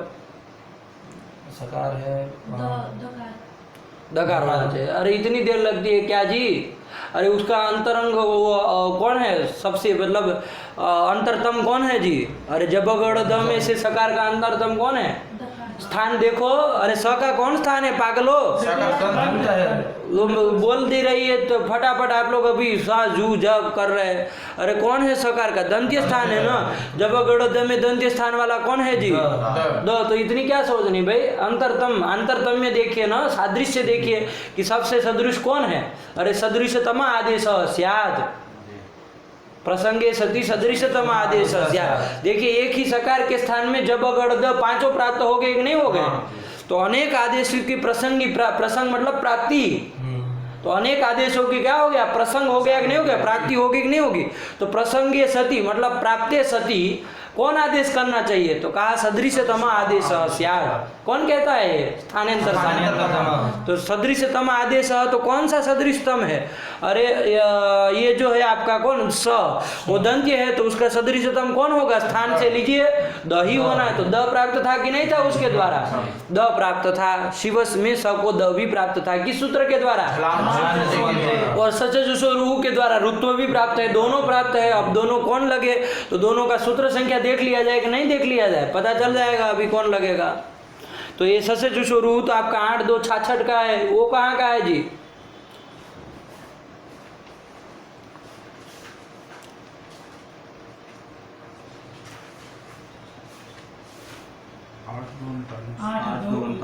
उनतालीस का 8 2 और ये 8 2 66 का, तो दोनों त्रिपादी के हैं, ध्यान दीजिएगा। इधर विप्रतिषेधे से व्यवस्था नहीं ना होगी जी, अरे विप्रतिषेधे परम कार्य तो केवल सपाट सप्ताध्याय में लगता है ना, तो यहाँ ये मत लगा देना कि पर का लग जाएगा। अरे 8 2 के दोनों है, 8 2 39 या 8 2 66, तो आप कहेंगे परत्वाद ये लग गया, ये मत जोक देना, नहीं परत्वाद ससजुषो रुहु लग गया मत नहीं ना कहेंगे, नहीं, इनको समझ ही नहीं आएगा कौन पूर्व का है कौन पर का है, कौन है पूर्व का और पर का है, तो कौन लगना चाहिए। तो ये मत कह देना कि परम कार्यम स्यात्, अरे वो इधर थोड़ी ना लगता है, यहाँ तो पूर्वोत्तरा सिद्धम चलता है, है कि नहीं है त्रिपादी का दोनों? तो पूर्वोत्तर सिद्धम क्या कहता है? त्रिपाद्याम पूर्वम प्रति परम तो कौन असिद्ध हो गया? ये असिद्ध हो गया, मतलब कौन लगेगा? जलाम जसवंत लगेगा। लगा कि नहीं लगा?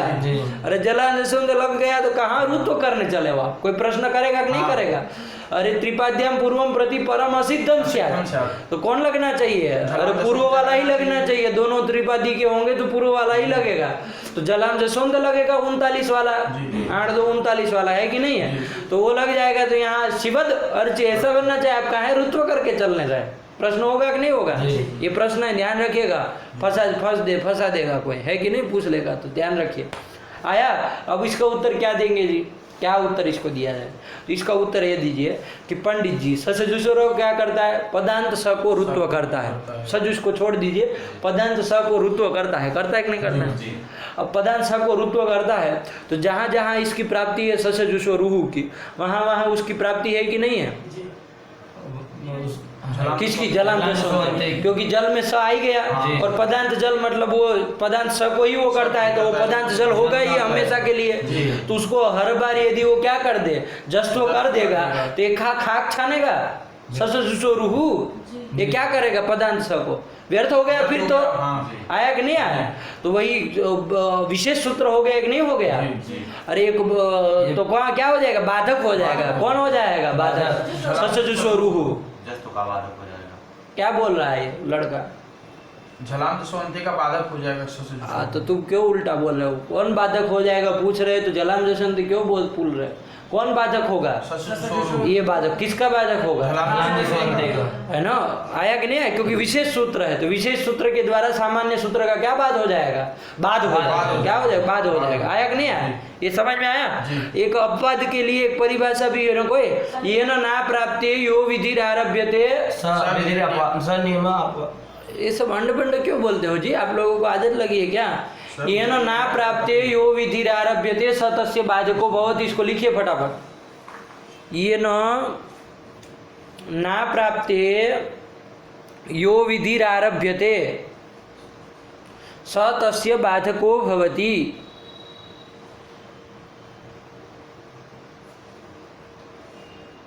अब तुमको भारत में आए हो, तुम तो लिखोगे नहीं, जबकि तुम सबसे ज्यादा शुद्ध बोलोगे।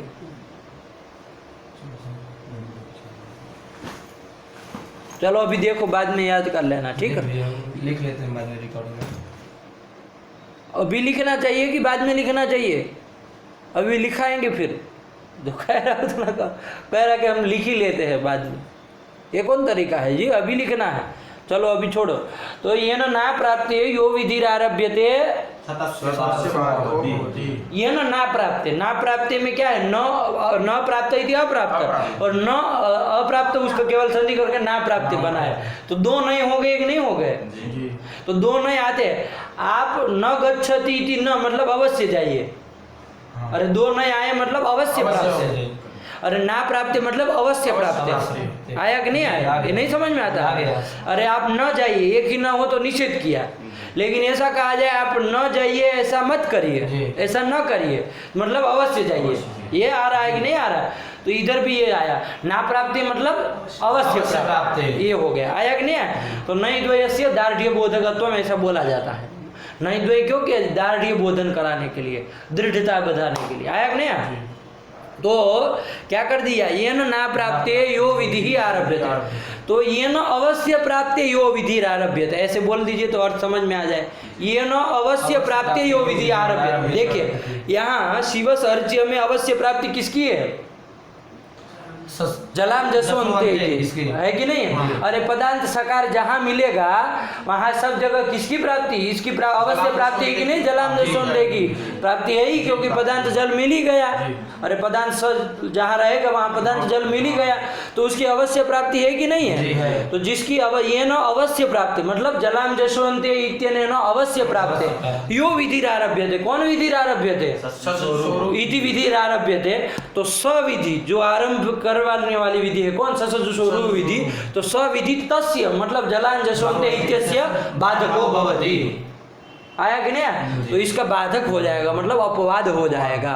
तो जलाम जसोंते का अपवाद है। बात समझ में आई कि नहीं आई? कौन? ससजसोरुः। इसलिए देखिए मूल में लिख दिया गया है पदांत से सस्य सजुष शब्द से रुः स्यात्। बाद में क्या लिखे? कैसे समझ में आया? वो अपवाद किसको कहते उसको बताने के लिए परिभाषा है, याद होनी चाहिए। आया कि नहीं? ये खटेगी तभी अपवाद होगा, ऐसे ही अपवाद नहीं बोल देते हैं, समझ के रखिएगा। ये ना प्राप्ति यो विधिरारभ्यते स्वतः। आया कि नहीं? ये याद होनी चाहिए सब पंक्तियां। चलिए तो आया, तो यहाँ पर भी क्या हो जाएगा? जस तो प्राप्त है और वस्तु तो पूर्वता सिद्धम के कारण लगना भी कौन चाहिए? जलाम जसोंते लगना चाहिए, क्योंकि पूर्व त्रिपादी का लगता है कि नहीं? तो 39 वाला लिखना चाहिए, 66 वाला नहीं ना लगना चाहिए, दोनों 8-2 के ही है, तो वो लगना चाहिए था पूर्वत्र सिद्धम के कारण। लेकिन क्या कर दिया? अपवाद है, और अपवाद तो सर्वतो बलियान होता है। अरे अपवाद सबसे बलवान है ना जी। अरे पर नित्यांतर अंगापवादानाम उत्तरोत्तरम बलिय, तो सबसे उत्तर में वो अपवाद है आपका, तो सबसे बलवान वो होता है कि नहीं है? सर्वतो बलियान अपवाद। तो इसलिए क्या हो जाएगा यहाँ पर? अपवाद सूत्र ससजुषोरुः ही लगेगा और रुत्व ही होगा। नहीं समझ में आया? तो क्या कर दिया? शिव रु अर्च्य, ये स्थिति बनी। और रु में उकार अनुनासिक के उच्च संज्ञा लोप हो जाएगा, आप समझ ही रहे। तो शिवर अर्च्य ये स्थिति बनी कि नहीं बनी? ये बना लिए। तो चलिए शिवर अर्च्य ये स्थिति बनी। अब आगे चला जाए, पढ़ लो एक बार ससजुषोरुः, फिर आगे चले। पढ़ो। अरे ससजुषोरुः पढ़ो, तो क्या पढ़ रहे हो तुम? अंड का बंड। ससजुषोरुः पदान्तस्य सस्य सजुष शब्दस्य च रुः स्यात् जस्त्वापवादः। लग गई पंक्ति? जस्त्वापवादः। हाँ, सही से समझ के रखिए, ठीक है ना?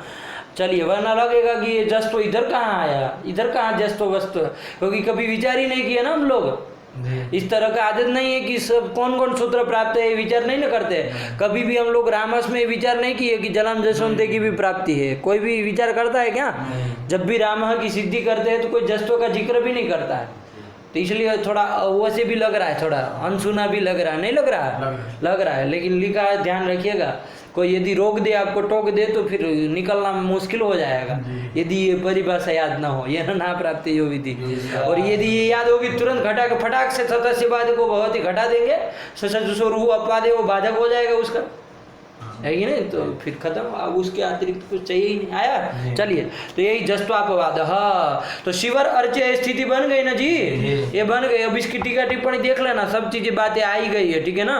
बस केवल पंक्ति लगा लेना, न समझ में आए तो पूछना, ऐसे ही मत अपने मन गढ़ंत मत लगाना, है ना? पारंपरिक हो जाओगे। चलिए, तो इसके बाद कौन सूत्र आया? शिवर अर्च्य स्थिति में कौन लगाया सूत्र? तो बताओ। अतोरोर प्लुताद प्लुते, ये सूत्र आया, ठीक है ना? थोड़ा देख लिया जाए ना ये सब सूत्र। अरे क्या, कितना समय हुआ? 8 बजने जा रहे हैं, 7:54 हो गए। चलिए, कर लिया जाए, ठीक है ना? एक शिवर अर्च्य एक जगह कहीं स्थित कर दे उसको सही से, शिवर अर्च्य को बना ले, है कि नहीं? तो चलिए, अतोरोर प्लुताद प्लुते, ये आया। तो देखिए कितने पद इसमें देखा जाए। अतः इति पंचम्यंतम, है कि नहीं? अरे अत शब्द होगा तो उसका पंचमी बन जाएगा ना जी, अतः, यही कर लिया। रोहो कहाँ का है जी? षष्ठी का है जी, रोहो। अरे रू शब्द का षष्ठी में भानु का भानो हो, वैसे रू का रोहो, तो षष्ठी एक वचनांतम लगा कि नहीं? अप्लुतादिति ये तो साफ है रामाज की तरह, और अप्लुते ये भी साफ है रामे की तरह, सप्तम एक वचनांतम। तो कुल कितने पद है? 4 पद है। तो क्या हो गया? अतः इति पंचम एक वचनांतम, रोहो इति षष्ठी एक वचनांतम, अप्लुतादिति पंचम एक वचनांतम, अप्लुते इति सप्तम एक वचनांतम, आहत्य चत्वारि पदानि अस्मिन् सूत्रे विद्यन्ते। कर लोगे कि नहीं कर लोगे? 4 पद है ना? अतः रोहो अप्लुताद अप्लुते, ये कर लिए। अब इसका अर्थ आपको करना है, ठीक है ना? कहाँ का है? 6-1 113 अष्टाध्यायी में निकालो जरा 6-1 113 अष्टाध्यायी आप लोगों को भी साथ में लेके आनी है कल से, ठीक है ना? अष्टाध्यायी के बिना कैसे अध्ययन होगा जी? बिना उसके तो अर्थ हो ही नहीं सकता है। चलिए, क्या आया? मिला अतोरोर प्लुताद प्लुते, उसका ऊपर वाला पढ़िए।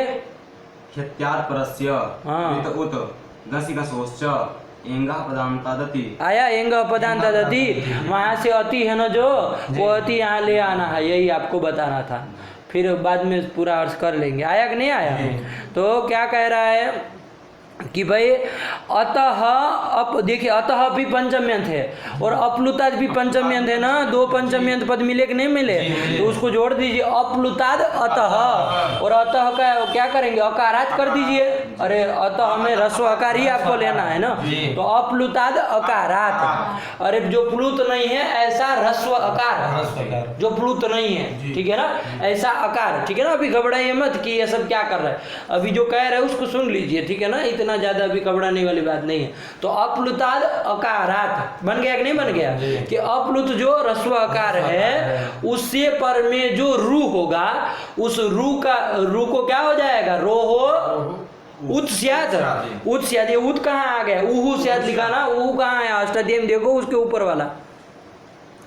अरे अतोरोर प्लुताद, प्लुते से ऊपर पढ़ो ना, ऊपर पढ़ो। उत, वही उत वाला उत ले आना। तो रोहो उहु स्यात्, रू को क्या हो जाएगा? उकार हो जाएगा। लगा कि नहीं? रोहो उहु स्यात्, तो उसको संधि हो गई तो रो रुहु स्यात् लिख दिए है, लेकिन घबराइए मत। तो रो रुहु स्यात् हो गया, लेकिन कब हो? तो अपलुते, अपलुते, अपलुते है ना सप्तम्यंत। और आपको एक अनुवृत्ति लाने के लिए कहेंगे अपदान तदति से अति की, तो अपलुते अति। अरे अति भी सप्तम्यंत, अपलुते भी सप्तम्यंत, जोड़ दो अपलुते अति। तो अब देखिए मिला के अर्थ कर लीजिए। अपलुताद अकारात, पंचम्यंत है तो परस्य ले आओगे ना, तस्मात् इत्युत्तरस्य से। तो अपलुताद अकारात परस्य रोहो स्थाने उहु स्यात् अपलुते अति परे। कर लेना, तस्मिन् इति भी लगेगा, लगेगा कि नहीं लगेगा?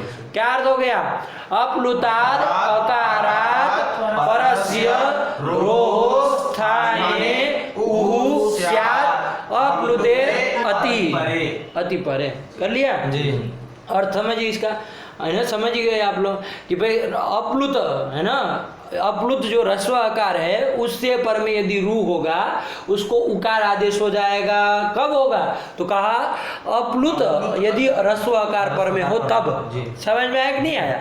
ये अपलुत अपलुत क्यों जोड़ रहे हैं उसको समझेंगे, ठीक है ना, उसको समझेंगे। उसका अपलुत अपलुत दोनों ओर जोड़ रहे हैं ना, इधर अपलुत अकारात में भी अपलुतात और उधर अति में भी अपलुते जोड़ दिए। तो ये क्यों जोड़ रहे हैं उसका प्रयोजन समझेंगे। अभी सरल रूप में अर्थ आया कि अपलुत मतलब प्लुत भिन्न जो ह्रस्व आकार है उससे पर में रू को ऊ होगा, यदि अपलुत आकार पर में हो तब।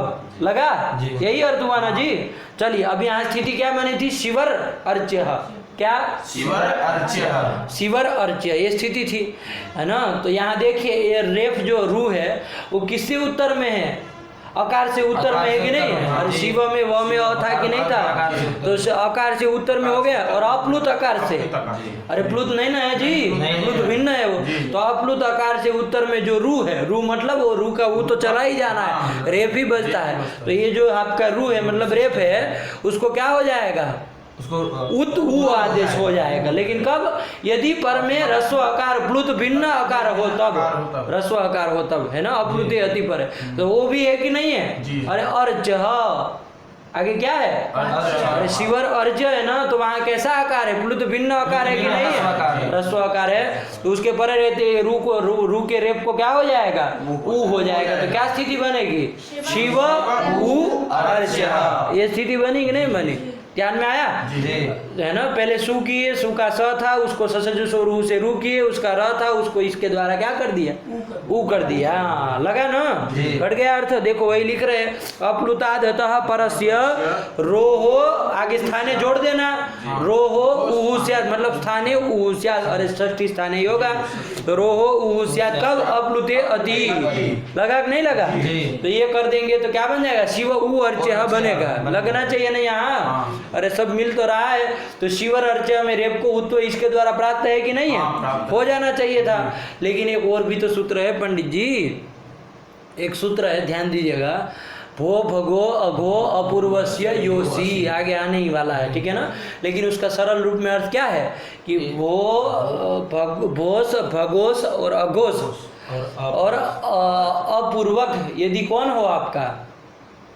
रू हो तो उसको यकार आदेश होता है। असी परे है ना, तो उसमें अभी भोज भगोज अगोज तो यहाँ कुछ है नहीं, शिवर अर्चन में तो उसको छोड़ दो, लेकिन अ है कि नहीं, तो अवर्ण पूर्वक यदि कौन होगा, रू होगा तो उसको यकार आदेश हो जाता है। ये कहता है ना वो रोरियादेश स्याद, अरे रो हो यादेश स्याद, रू के स्थान में यकार आदेश होता है यदि अवर्ण पूर्वक वो रू हो तब। तो यहाँ देखो शिवर अर्च में जो ये रू है अवर्ण पूर्वक है कि नहीं है, अरे उसके पूर्व में अवर्ण है कि नहीं है, तो अवर्ण पूर्वक रू मिल गया तो उसको प्राप्त है कि नहीं है, यकार आदेश प्राप्त है ना। अस पर मांगता है तो अस पर में है ही, अरे अस में कौन आता है, अय उन से अ से लेकर के जब कर दस की सब, तो अर्च का आ गया कि नहीं आ गया, अस में तो अस भी पर में है, तो उसके द्वारा क्या प्राप्त है, यह प्राप्त है, यह प्राप्त है कि नहीं है, यह प्राप्त है, तो उसके द्वारा यह प्राप्त है। शिवर अर्च्य में रेप को यह प्राप्त है, और ये सूत्र के द्वारा अतोर प्लुताद प्लुते से क्या प्राप्त है, ऊ प्राप्त है, दोनों प्राप्त है। कौन सा किया जाए जी, ये सब विचार किया पड़ जाएगा ना, कौन सा किया जाए, तो देखिए सूत्र संख्या देखनी पड़ेगी। इसका तो 113 का है, अतोर प्लुताद प्लुते 317 वो भगो कहाँ का है, 8 3 17 8 3 17 है कि नहीं है, त्रिपादी का हो गया 8 3 17, और ये अतोर प्लुताद प्लुते कहाँ का है, 6 1 113 का ये तो सपाट सप्ताध्यायी का हो गया। अब इसमें दोनों में कौन लगेगा जी, कौन लगेगा, अतोर प्लुताद प्लुते, क्यों, पूर्वत्र सिद्धम है ना, ये बोलो ऐसा बंड बंड क्या बोलो, सपाट सप्ताध्यायी क्या होता है जी, पूर्वत्र सिद्धम आया कि नहीं आया, पूर्वत्र सिद्धम में क्या, तो अब बोलो कि सपाद सप्ताध्यायी प्रति त्रिपादी असिद्धा, अरे सपाद सप्ताध्यायी के प्रति त्रिपादी असिद्ध होता है, तो अतोर प्लुताद प्लुते जो सपाद सप्ताध्यायीस्थ शास्त्र है उसके प्रति त्रिपादिस्थ जो शास्त्र भो भगो शास्त्र है वो असिद्ध हो जाएगा। तो यहाँ तो कोई झमेला ही नहीं है, सीधे असिद्ध हो गया, तो वो भो भगो नहीं ना लगेगा, कौन लगेगा, अतोर प्लुताद प्लुते यही लगेगा। तो देखो वही लिख रहा है मूल में, भो भगो अघो इति प्राप्तस्य यत्वस्य अपवाद, इधर भी अपवाद लिख रहा है। तो देखिए एक तो सीधे पूर्वोत्तरा सिद्धम से भी काम चल जा रहा है, ठीक है ना, अपवाद अपवाद की जरूरत नहीं है, लेकिन वो सीधे अपवाद भी बना दे रहा है, अपवाद भी बना दे रहा है। क्यों अपवाद कैसे होगा, तो देखिए भो भगो कब लगता है, अवर्ण पूर्वक रू हो तभी लगता है कि नहीं लगता है। अब उसका अवर्ण मतलब वहाँ तीनों प्रकार के आकार लिए जाएंगे, चाहे वो रस्व हो दीर्घ हो प्लुत, वहाँ तपरकरण नहीं ना किए हैं, अपूर्वस्य लिखे हैं, भो भगो अघो अपूर्वस्य, तो अपूर्व हमें तपरकरण तो है नहीं, तो चाहे रस्व हो दीर्घ हो प्लुत हो, किसी भी पूर्वक यदि रू है तो उसको आदेश कर देगा। और पर में भी क्या अश चाहिए, अश क्या अश चाहिए, अश प्रत्यार है ना जी, जब अगर 10 तक का, तो कोई भी परे होगा इतने में से तो लग जाएगा। और आपका ये अतोर प्लुताद प्लुते कहाँ लग रहा है जी, पूर्व में भी रस्व आकार चाहिए और पर में भी रस्व आकार, इतने में ही उसको बिचारे को लगना है, तो लगने दीजिए ना भाई, लगने दीजिए ना, विशेष सूत्र हुआ कि नहीं हुआ, घटा दीजिए वो परिभाषा, ये ना प्राप्त है। देखिए अतोर प्लुताद प्लुते जहाँ जहाँ लगेगा, क्योंकि अवर्ण पूर्व में लगना है, रू चाहिए, रस्व आकार पूर्व में होना चाहिए और पर में भी रस्व आकार होना चाहिए, तो जहाँ जहाँ अतोर प्लुताद लगे वहाँ भो भगो लगेगा कि नहीं लगेगा, तो पूर्व अवर्ण पूर्वक रू ही जाएगा और पर में अश भी मिल जाएगा, है कि नहीं है, उससे तो रस्व दीर्घ मतलब कुछ है नहीं, तपरकरण किए नहीं, तो सब में लगना है, तो रस्व आकार में भी लग जाएगा। तो जहाँ जहाँ अतोर प्लुताद की प्राप्ति है वहाँ वहाँ उसकी प्राप्ति है कि नहीं है, तो अवश्य प्राप्ति किसकी रही, भो भगो भो पूर्वसी की प्राप्ति है। तो ये ना प्राप्ति मतलब ये ना अवश्य प्राप्ति है, तो भो भगो इत्यनेन अवश्य प्राप्ति है, यो विधिरारभ्यते, कौन विधिरारभ्यते, अतोर प्लुताद प्लुते इति विधि आरभ्य थे, तो सविधि मतलब अतोर प्लुताद प्लुते विधि जो आरंभ करने वाली विधि है, वो तस्य मतलब भो भगो अघो पूर्वस्य योषि इत्यस्य बाधको भवति, लगा, बाधक मतलब अपवाद होगा, है कि नहीं है, अपवाद हो जाएगा। तो कौन अपवाद हो गया, ये उसको लगा एक जरा लगा उसको एक फटाफट, समय मुझे खराब नहीं करना, सही ये कौन तरीका है जी, फटाफट सब समय कम है, मुझे सब ज़्यादा मत बुला, ये सब ये चल रहा है वीडियो ये सब कौन तरीका है जी, कौन अपवाद हुआ, अरे ये अपवाद हुआ, किसका अपवाद हुआ ये पूछा जाए तो भो भगो कहो, पूर्वसी उसको पूरा अपवाद कौन हुआ तो कहा भो भगो, हो गया काम। अरे स तस्य बाधको भवति, स से किसको लिए थे? स तस्य मतलब भो भगो इत्यस्य बाधको भवति, कौन बाधको? स मतलब अतोरोरप, तो कौन बाधक हुआ, कौन अपवाद हुआ, उसका उत्तर क्या आएगा? अब ये सब लंठों को बाहर करना चाहिए। आया कि नहीं आया? क्या इसमें तुमको नहीं समझ में आया? काहे गलती हुई बताओ, क्यों गलती हुई? गलती का कारण बताओ, गलत बोले कि नहीं बोले? क्यों गलती हुई? जल्दी में क्यों बोलना है? जल्दी में क्यों बोलना है? शादी करने जाना है क्या तुमको अभी तुरंत इसके बाद? जल्दी क्यों बोलना है? कोई कहा जल्दी बोलने के लिए? आपको कहा मैंने जल्दी बोलने के लिए? ये कौन तरीका होता है जी? नहीं चाहिए गलती एक भी। भो भगो इति प्राप्तस्य यत्वस्य अपवाद, लगा कि नहीं लगा? तो देखिए, एक तो पूर्वोत्तरा सिद्धम से भी काम चल जा रहा था, उस समय से भी वो असिद्ध हो जाता नहीं लगता, लेकिन वो अंतिम वाला ही बोल दिए ताकि बाद में कोई ये सब अंड का बंड न करे। सीधे उत्कृष्ट बलवान जिसके कारण हो रहा है, अपवाद सबसे बलवान होता है ना, तो वही लिख दी। आया कि नहीं? वरना पूर्वोत्तरा सिद्धम भी लगा दे तब भी अतोरोरप प्लुतादे ही लगता। हाँ। नहीं लगता? लग जाता ना तब भी, क्योंकि वो त्रिपादिष्ट है, वो असिद्ध हो जाता है इसके प्रति, तब भी अतोरोरप प्लुतादे को ही लगना है। इसको कुछ समझ में ही नहीं आ रहा है कि क्या बोल रहे हैं, अतोरोरप प्लुतादे भो भगो क्या कह रहे हैं? नहीं आ रहा है ना? आ रहा है। क्या बोल रहे हैं, क्या कह रहे? पूर्वोत्तरा सिद्धम से क्या हो जाता? सूत्र की दृष्टि में भो भगो अभो पूर्वस्य से तो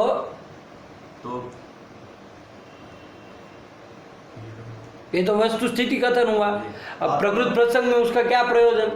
यहाँ लग जाएगा, यहाँ पूर्वोत्तरा सिद्धम से के कारण भी लग जाता है ना, लेकिन ये अपवाद बना दे रहे तो कोई दिक्कत नहीं, और अच्छा कर दिए ना कि भाई सर्वतो बलवान कर दिए है कि नहीं। अब किसी भी तरह से भो भगो नहीं ना लगेगा, है ना? वरना पता चला ये करके बात कोई कहता है नित्य है, अंतरंग है, ये सब क्या अंड का बंड करते हैं तो दिक्कत हो जाती ना भाई, नहीं हो जाती?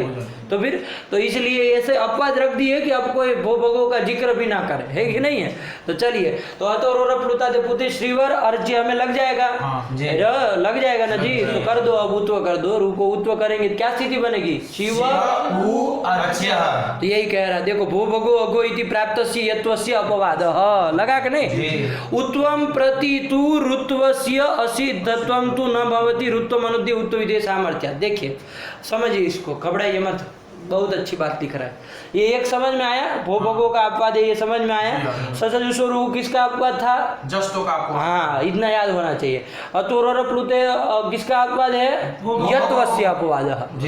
सरल से कहना यत्वस्य अपवाद। अरे भो भगो अगो इतना बोलेंगे सांसें फूल जाएंगे कि, है कि नहीं है? तो यत्वस्य अपवाद, वो यत्व किससे हो रहा है आपको पता होना चाहिए। फिर ये ना पता हो कि यत्व करने वाला कौन है तो फिर मतलब का नहीं है कि नहीं है? जैसे वहाँ जस्व करने वाला जलाम जसवंत, वैसे यहाँ यत्व करने वाला भो भगो। सब यत्व को मत उठा देना, मान लीजिए कोई दूसरा यत्व है तो इसलिए ध्यान रखना है ना। तो यत्व से अपवाद आया, ये समझ में आया। अब शिवर अर्च्य स्थिति में आपको लगाना है अतोरोरप प्लुतादे प्लुते, लेकिन उसको लगाएंगे उसके पहले एक प्रश्न आपके सामने खड़ा होगा।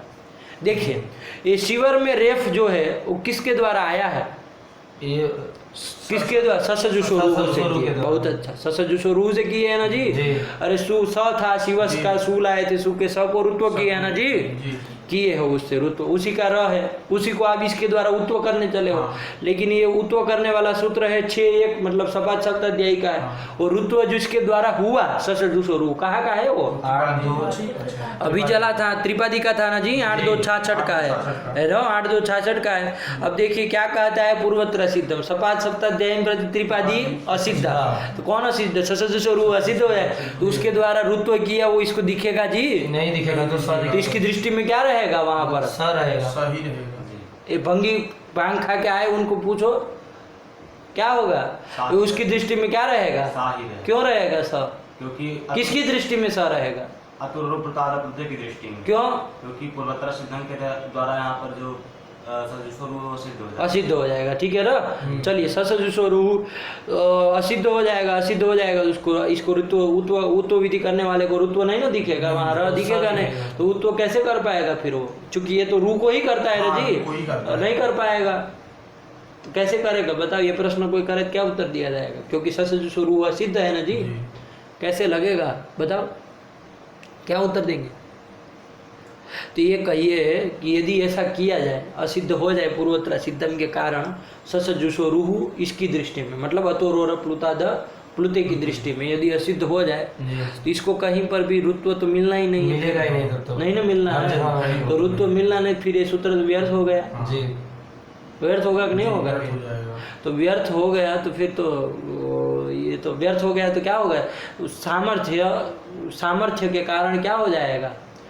अरे सूत्र आरंभ किया है ना भगवान पाणिनि ने, और ऋत्व को उद्देश्य करके ही क्या कर रहे हैं वो, इसके द्वारा उकार विधान कर रहा है, किसको उद्देश्य करके कर रहा है, रू को उद्देश्य कर रहा है, और रू होने वाला आपका एक ही है ससजुषो रू, और कोई तो रू करता नहीं है दुनिया भर में, एक ही सूत्र है। अब वो यदि असिद्ध हो जाए तो व्यर्थ हो जाएगा, तो व्यर्थ हो जाएगा तो क्या हो जाएगा, इसके सामर्थ्य से, सूत्रारंभ सामर्थ्य से, अरे सूत्र का आरंभ किया ना भगवान, तो उसके सामर्थ्य से हम क्या मान लेंगे कि ये जो उत्व करने वाला सूत्र है अतोरोर, उसकी दृष्टि में वो ससजुषो रू असिद्ध नहीं होगा। आया कि नहीं जी, बात समझ में आई। तो वही चीज लिख रहे, देखो उत्वम प्रति मतलब अतोरोर प्लुताद इति शास्त्रम प्रति, आया कि नहीं। कौन ऋत्वस्य मतलब ससजुषोरु इत्यस्य असिद्धत्वम तु न भवति, क्यों न भवति भाई, पूर्वोत्तर सिद्धम तो है, क्यों न भवति। तो कहा देखो हेतु दिया, ऋत्वम अनुद्य, अनुद्य मतलब उद्देश्य, ऋत्व को उद्देश्य करके उत्व विधेय सामर्थ्य, क्योंकि ये सूत्र ऋत्व को उद्देश्य करके ही लगता है जी, उसी को उद्देश्य करके उकार का विधान, अरे रो हो उहु स्यात्, तो ऋत्व को उद्देश्य बना करके ही उत्व का विधान कर रहे हैं। और रू करने वाला दुनिया भर में ससजुषो रू है, वो यदि असिद्ध हो जाएगा तो व्यर्थ हो जाएगा ना जी। तो सूत्रारंभ सामर्थ्य से क्या निकल के आ रहा है कि अतोरोर प्लुताद प्लुते के प्रति ससजुषो रू असिद्ध नहीं होगा, ये आ गया। तो जब असिद्ध नहीं होगा तो क्या हो जाएगा, उत्व सिद्ध हो जाएगा, सिद्ध हो जाएगा तो अब रुदिखा तो उत्व कर लेगा, अब उत्व करिए, आया कि नहीं। तो क्या बन गया, शिव ये बना कि नहीं बना। देखो कितना विचार किया है जी, छोटे कितना एक एक पंक्ति में कितना सारा लिख दे रहा है कि नहीं है। तो चलिए ये सब करना चाहिए, ठीक है ना। और आप लोग भी बारंबार जब ये सूत्र आए तो ये सब विचार किया करिए, अरे ये अतोरोर प्लुताद प्लुते तो सप्ताध्यायी का है, ससजुषो रू असिद्ध होना चाहिए, जानते हैं तब भी विचार कर लिया करिए, दिमाग में रहना चाहिए, ठीक है ना। ये सब ही लोग प्रश्न पूछते हैं, प्रश्न मतलब कोई अपना थोड़ी लेके आता है, ये ऐसी ही चीजें पकड़ लेते हैं, छोटी छोटी पंक्तियों में जो लिखी होती है ना, मूल में चाहे टीका में, ऐसे ही पकड़ लेते हैं, वो इसी प्रश्न पूछ लेते हैं। और आपको लगता है अरे ये तो कुछ नया पूछ लिया, अरे मूल की बात पूछी है जी, है कि नहीं है। कितनी सरल चीज थी कि नहीं थी जी। पूर्वोत्तर सिद्धम में यदि कोई अटका दिया आपको कि कैसे उत्व कर दिया तो क्या हो जाएगा, यदि ये मूल पता ना हो तो। अब ऐसे आप तुरंत जटिति सभा में तो ऐसी कल्पना तुरंत नहीं ना आएगी, नहीं आएगी, है ना। भगवती कृपा कर दे तो बात अलग है, वरना ऐसे जटिति अपने उससे नहीं ना आएगी।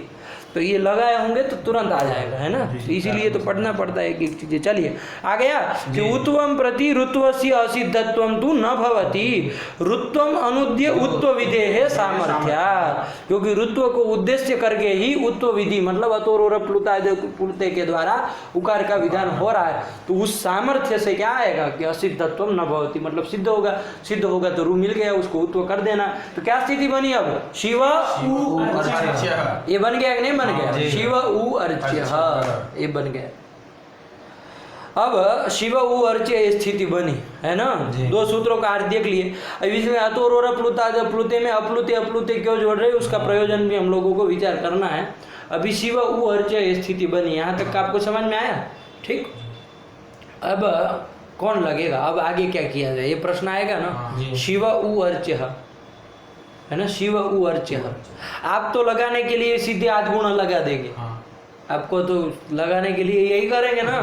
शिव में आकार है, उकार है उधर, तो अवर्ण से पर में अच हो तो क्या होता है, गुणे का देश होता है, तो आप सीधे गुण करने चलेंगे। लेकिन विचार करिए यहाँ क्या क्या संभवित है, क्या क्या संभावित है, कौन कौन प्राप्त है, ये भी तो देखना चाहिए, है कि नहीं है। जी तो देखिए इधर एक सूत्र आपके आगे ही आने वाला है, देखिए वही वाला क्या है, प्रथमयोः पूर्व सवर्ण। हाँ, क्या है, प्रथमयोः पूर्व सवर्ण। इसको जटिति अभी कर लेते, केवल एक शिव उ अर्च स्थिति को संभालने के लिए, उसके बाद में विस्तार से विचार करेंगे, है ना। प्रथमयोः पूर्व सवर्ण, ठीक है ना।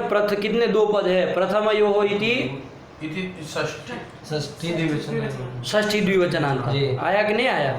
अरे प्रथमाच इति प्रथमे कौन समास हो गया, द्वंद्व समास उसका अपवादभूत एक शेष है। तो द्वंद्व समास हुआ, एक से समास, एक शेष हुआ, एक शेष समास नहीं है जी, एक हाँ, शेष जी। एक शेष हुआ, ठीक है ना। क्या हुआ, एक शेष, एक शेष हुआ। काहे इतरेतर कह रहे हो, अरे एक शेष द्वंद्व का अपवाद है ना जी, है कि नहीं। द्वंद्वापवाद एक शेष समझा है, ठीक है ना। इनके साथ पाठ लगा लेना, इसके पहले बहुत चर्चा की है। चलिए तो क्या है, प्रथमाच इति प्रथमे इति एक शेष, ये कहो, द्वंद्व मत कहो, आया। और तयो हो क्या बन जाएगा, प्रथमयोः। अरे प्रथमा एक प्रथमा बचेगा, बाकी स्वरूपाणा में एक शेष एक विभक्त से लुप कर देंगे बाकी प्रथमा का। प्रथमा है उससे षष्ठी में ओस लाएंगे तो क्या बन जाएगा, प्रथमयोः बन जाएगा ना। अरे रमा का क्या बन जाता है, वैसे प्रथमा का क्या बन जाएगा, प्रथमयोः, उसी तरह का है, बना लेना, ठीक। तो यही षष्ठी द्विवचन का। और पूर्व सवर्ण है तो प्रथमा है ही, आप जान ही रहे, आ रहा है कि नहीं आ रहा है। तो देखिए अब इसका अर्थ देखा जाए तो अर्थ देखिए क्या लिख रहे, जटिति करा रहा है, ठीक है ना। बाद में इसको एक सूत्र को बाद में विचार करेंगे, ठीक। अभी क्या लिख रहा है देखिए, प्रथमा द्वितीययोः अकः, नहीं क्षम्यता, अकः पंचमी है, अक सवर्ण दीर्घ से अक आ जाता है, अक ये पंचमी है। तो अकः परस्य, अक से उत्तर में क्या हो, तो प्रथमा या तो द्वितीय विभक्ति का यदि अच हो, अच भी आ जाता है, तो प्रथमा या द्वितीय विभक्त का यदि अच पर में हो, किससे उत्तर में, अक से उत्तर में, तो पूर्व और पर के स्थान में क्या होता है, तो पूर्व सवर्ण दीर्घ एक आदेश होता है। तो देखिए शिव उ ये स्थिति है, क्या है, शिव उ, ये उ कहाँ से आया, ध्यान दीजिएगा, सु था उसको रुत्व किए, उसके बाद उत्व किए है। तो स्थानीय भाव यदि करेंगे तो उ में भी क्या है आपका प्रथमात्व है कि नहीं है, आ जाएगा कि नहीं आ जाएगा। ये प्रथमा चाहे द्वितीय का ही अच है कि नहीं है जी, संबंधी अच्छा, प्रथमा द्वितीय संबंधी प्रथमा संबंधी अच है कि नहीं है, कौन उ। और पूर्व में क्या है, अ है कि नहीं है। तो अक से उत्तर में, अक मतलब अ ई उ रिल री है ना, अक प्रत्यार है ना। तो अक से उत्तर में यदि प्रथमा चाहे द्वितीय का अच हो तो ऐसा यहाँ है कि नहीं है। हाँ, कौन हो गया, अक, वकार उत्तरवर्ती अकार, ये हो गया आपका अक। इससे उत्तर में क्या है, प्रथमा संबंधी अच उकार। इन पूर्व पर दोनों के स्थान में, वो अकार और उकार के स्थान में क्या होना चाहिए, पूर्व सवर्ण दीर्घ। मतलब पूर्व सवर्ण दीर्घ मतलब क्या होना चाहिए, आकार ही हो जाना चाहिए, क्या दीर्घ, पूर्व सवर्ण दीर्घ आकार होना चाहिए। अरे पूर्व वाला कौन है, अ है, तो पूर्व नहीं कर देना है, पूर्व रूप नहीं करना है। पूर्व रूप कहते तो तुम तो पागल जैसे बोल रहे हो वैसे अ कर देते, लेकिन पूर्व सवर्ण जो दीर्घ है तो अकार का सवर्ण दीर्घ कौन होगा, आकार, तो आ करना है। अ और उ के स्थान में क्या कर देना है, आ हो जाएगा ना। शिवा बनने जा रहा था, नहीं बनने जा रहा था, ये बनने जा रहा था। तो ये सब सोचना पड़ेगा ना। तो देखो वही लिखा है, अकः प्रथमा द्वितीययोः अचि परे पूर्व सवर्ण दीर्घ एकादेश स्यात् इति प्राप्ति है। इसकी प्राप्ति है कि नहीं है। अरे प्रथमा संबंधी अच मिल गया कि नहीं मिल गया, तो उसके परे रहते पूर्व पर के स्थान में पूर्व सवर्ण दीर्घ आकार होना चाहिए था, दोनों के स्थान में है कि नहीं। शिवा बन जाता, शिव उ के शिवा बनने जा रहा था कि नहीं बनने जा रहा था, लेकिन एक सूत्र और आ गया, नादीची। क्या कह दिया, नादीची। दो पद है, कितने पद है, दो है ना जी, कि तीन पद है, तीन पद है। न इति अव्ययम, आत इति पंचम्यंतम, इचि इति सप्तम्यंतम, तीन पद है। न आद इचि मिला दो, नादीची।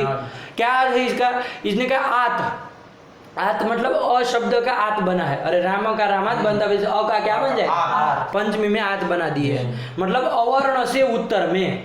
आत मतलब अवर्ण से उत्तर में। यदि इच हो, इच प्रत्यार है ना जी, अरे ई से लेके ऐवोज के च तक जाना है, वो इच पर में हो तो वहां न भवती, क्या न भवती, पूर्व सवर्ण न भवती। आया।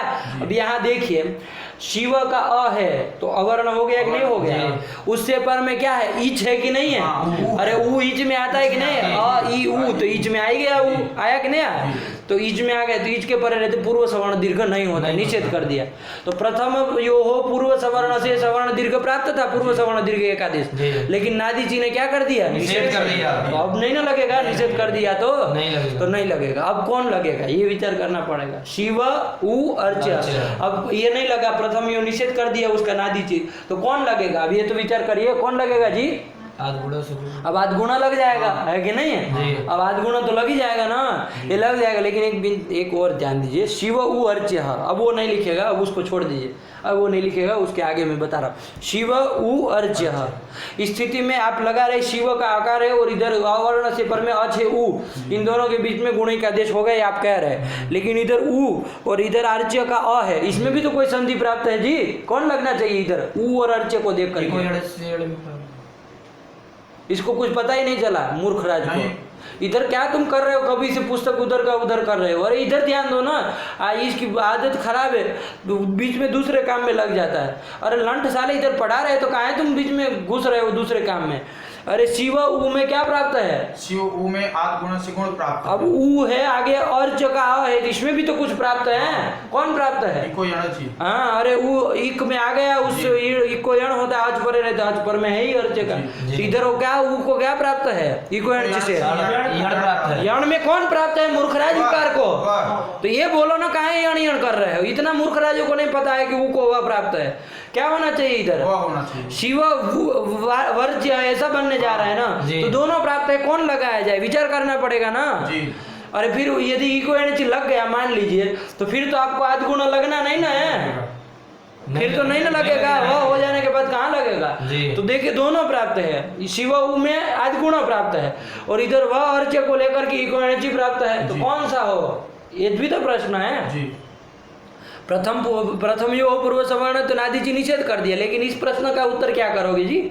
इधर तो नादी जी नहीं ना रोकेगा इको एनर्जी को, क्या करोगे बताओ? दोनों प्राप्त है, कौन लगेगा? अंतरंग बहिरंग का विचार सूत्र संख्या से पहले देख लिया जाए, यदि उससे हो जा रहा है तो काहे दिमाग खराब करे। कौन कौन प्राप्त है? इको एनर्जी भी प्राप्त है इधर, और इधर प्राप्त है आध गुणा, कौन लगेगा? इको एनर्जी की संख्या है 6,1,77 और वो 6,1,87 आध गुणा। तो परत्वात कौन लगेगा? आध गुणा लगेगा कि नहीं लगेगा जी? परत्वात आध गुणा लग जाएगा कि नहीं लग जाएगा? आया कि नहीं? कोई दिक्कत नहीं ना, परत्वात ही लगा देना है कि नहीं? परत्वात लग जाएगा, उसके बाद कोई समस्या नहीं ना है?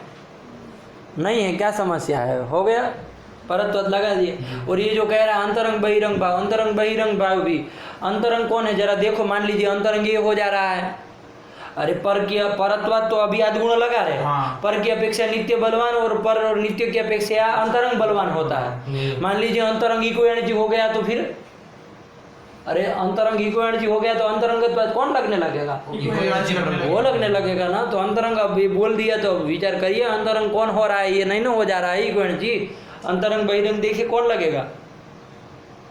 अंतरंग का होता है कि धातु और उपसर्ग को मानकर जो कार्य। अब वो तो एक आपको परिभाषा समझ में आती है अंतरंग की, बहुत सारी परिभाषा है अंतरंग, बहुत परिभाषा है कि नहीं है? अब उसमें कौन खंडित है और कौन अखंडित है, ये भी तो देखने वाली बात है। भैया इसमें दिया है धातु उपसर्गयोः कार्यम अंतरंगम अंत्यात् कार्यम। यहाँ कहाँ धातु और अंतरंग उपसर्ग है? यहाँ ऐसी कोई बात ही नहीं है जी। और एक दिया है अल्पापेक्षम अंतरंगम। अल्पापेक्षम अंतरंगम ये होता है, जबकि ये कई का है और खंडित है, मैंने इसीलिए जिक्र किया। वो खंडित है, अल्पापेक्षम अंतरंगम बहुअपेक्षम बहिरंगम, ये वो नहीं है आपका, मतलब सिद्धांतित नहीं है। अब रुकिए ऐसे वैसे नहीं करिए, अरे रुकिए, नहीं वो नहीं चलेगा। अब समझिए, उस बात को समझिए, अंतरंग बहिरंग समझना है ना आपको, ऐसे करिए, ध्यान दीजिए। वो टीका टिप्पणी बाद में देखिएगा आप लोग, ठीक है ना? उसको विचार करिएगा, ना समझ में आए तो पूछिएगा। समझिए, एक है आपका इधर देखो, शिव उ में आध गुण प्राप्त है कि नहीं है? शिव उ, ये उ आपका वो सु का रू करके वो आया है, ठीक, इतना है। इधर अर्च्य आपका पृथक पद है कि नहीं है। अब देखिए इको एंड सी जो है वो अर्च्य का अ मांगता है और इधर शिव उ का उ मांगता है कि नहीं करता। तो दो पद के सापेक्ष ये विधि हो गई कि नहीं हो गई जी। पदद्वय सापेक्ष विधि हुई कि नहीं हुई। हाँ। अरे अर्च्य भी एक पद है, शिव उ भी एक पद है कि नहीं है। जी। अरे शिव उ पद नहीं है, हाँ, अरे सु था वो रु उ हुआ है, जी। तो ये भी पद है और उधर भी एक अर्च्य स्वतंत्र पद है। तो पदद्वय सापेक्ष जो विधि होती है वो बहिरंग होती है। क्या होती है? पदद्वय सापेक्ष विधि जो होती है, पदद्वय निमित्तकम बहिरंगम, ऐसा भी परिभाषा एक आधा ही है, देखना ठीक है ना। तो ये बहिरंग हो रहा है कि नहीं हो रहा है? जी। पदद्वय सापेक्ष हो रहा है इधर। और उधर देखिए आप यदि ये लगाते हैं, कौन आपका शिव शिव में लगाते हैं, वो पदद्वय सापेक्ष नहीं ना है जी। अरे शिव एक ही पद है, उसी का प्रातिपदिक वो प्रकृति है, उसी का प्रत्यय है, उसी में कुछ कार्य कर रहा है, तो पदद्वय सापेक्ष नहीं ना हुई। तो बहिरंग कौन हो गया? इको एंड। तो अंतरंग कौन हुआ? आद्गुण हुआ कि नहीं हुआ? तो अंतरंग भी वही हो रहा है, अंतरंग भी आद्गुण ही हो रहा है, आया कि नहीं आया?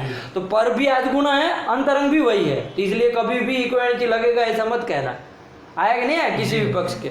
और अपा तो कोई किसी का होता नहीं, दोनों स्वतंत्र है, अपने अपने जगह लगता है, ठीक है ना। किसी को कोई मतलब नहीं, इको एंड शुद्धिपास्य में लगेगा, ये अपना इधर लगेगा, गंगोदकम में लगेगा, है कि नहीं है। उससे कोई अपवाद की कोई बात नहीं, आया कि नहीं आया। तो चलिए, तो अंतरंग भी यही है आद्गुण, तो आद्गुण लगाना है। कुल मिला के निष्कर्ष निकला, तो शिव उ में यदि आद्गुण लगा है, अवर्ण से पर में अच है ही, तो अकार उकार को गुण क्या हो जाएगा? ओ हो जाएगा, ठीक है ना। तो वो हो जाएगा। अरे तो बहुत सारे प्राप्त थे गुण, तो अ ए ओ 3 होते, वो ही काय कर दिए कंठोष्ठ बनाने स्थानांतर समाह प्रसंगे सती प्राप्त सती सदृशतम आदेश, तो सदृशतम वो ही मिल रहा है, तो इसलिए वही किया। तो क्या बन गया? शिवो बना के नहीं बना। अरे को क्या कर दिए? गुण कर दिए, शिवो अर्च्य इधर रख दिए, आया कि नहीं? शिवो अर्च्य। अब एक सूत्र आप लोग उधर संधि में पढ़ी लिए, एंग पदांत दति, कि पदांत एंग से उत्तर में यदि रस्व आकार पर में हो, अति मतलब रस्व आकार सपर्कित किया तो पूर्व रूप एक आदेश हो जाता है पूर्व पर के स्थान में। तो शिवो में पदांत कौन है? ओ है। एंग में आता है कि नहीं आता? एंग में कौन कौन आता है? दो ही आते, वो आ गया कि नहीं आ गया? तो पदांत एंग हो, उससे पर में रस्व आकार है कि नहीं? अर्ज का आकार, तो पूर्व पर के स्थान में क्या कर दो? पूर्व रूप कर दो। तो पूर्व रूप कर दोगे तो ओकार हो जाएगा, ओ और के स्थान में पूर्व रूप कर दो, ओकार हो गया, क्या बन गया? शिवोर्च्य बन गया कि नहीं बन गया? ये आपका परिष्कृत रूप हो गया। क्या? शिवोर्च्य। शिव जो है वो अर्च्य है, पूज्य है, समास नहीं किए है, वाक्य ही है कि नहीं है? शिवोर्च्य लगा कि नहीं लगा? हुआ? समझ में आया? नहीं आया? वो यंगा पदांता दति नित्य करता है कि विकल्प से करता है? नित्य करता है ना, तब तो लगाना ही है संहिता में। तो शिवोर्च्य लगा कि नहीं लगा? ये बन गया शिवोर्च्य। आया? नहीं समझ में आया? आ गया। तो चलिए, शिव जो है वो अर्च्य है, पूज्य है, यही रखा जाए। शिवोर्च्य आपका सिद्ध हो गया।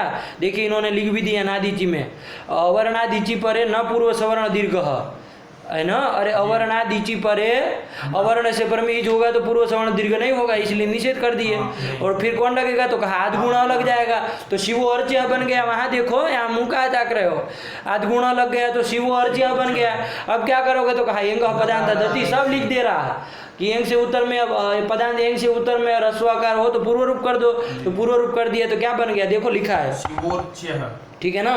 शिवोर्च्य। अब ये खंडाकार कहाँ से आ गया? खंडाकार ना लिखिए तब भी चलेगा, ठीक है ना। वो खंडाकार नहीं करता है, लोग गलत अर्थ समझते हैं इसका, वो इधर खंडाकार करा देते हैं, है कि नहीं है? खंडाकार ना भी लिखे कोई अशुद्ध नहीं होगा। शिवोर्च्य सातु रूप है, ये खंडाकार तो आपको केवल बस समझाने के लिए, ठीक है ना, कि भाई वहाँ आकार था, पूर्व रूप हुआ है, ऐसा नहीं था शिवो था चरिच्य कुछ अलग पद है, ऐसा नहीं मत समझिएगा। इसके लिए कर दिया जाता है समझने के लिए, वरना खंडाकार विधायक कोई सूत्र नहीं ना है जी, वो केवल प्रतीक मात्र है, समझाने के लिए लिखने में आता है।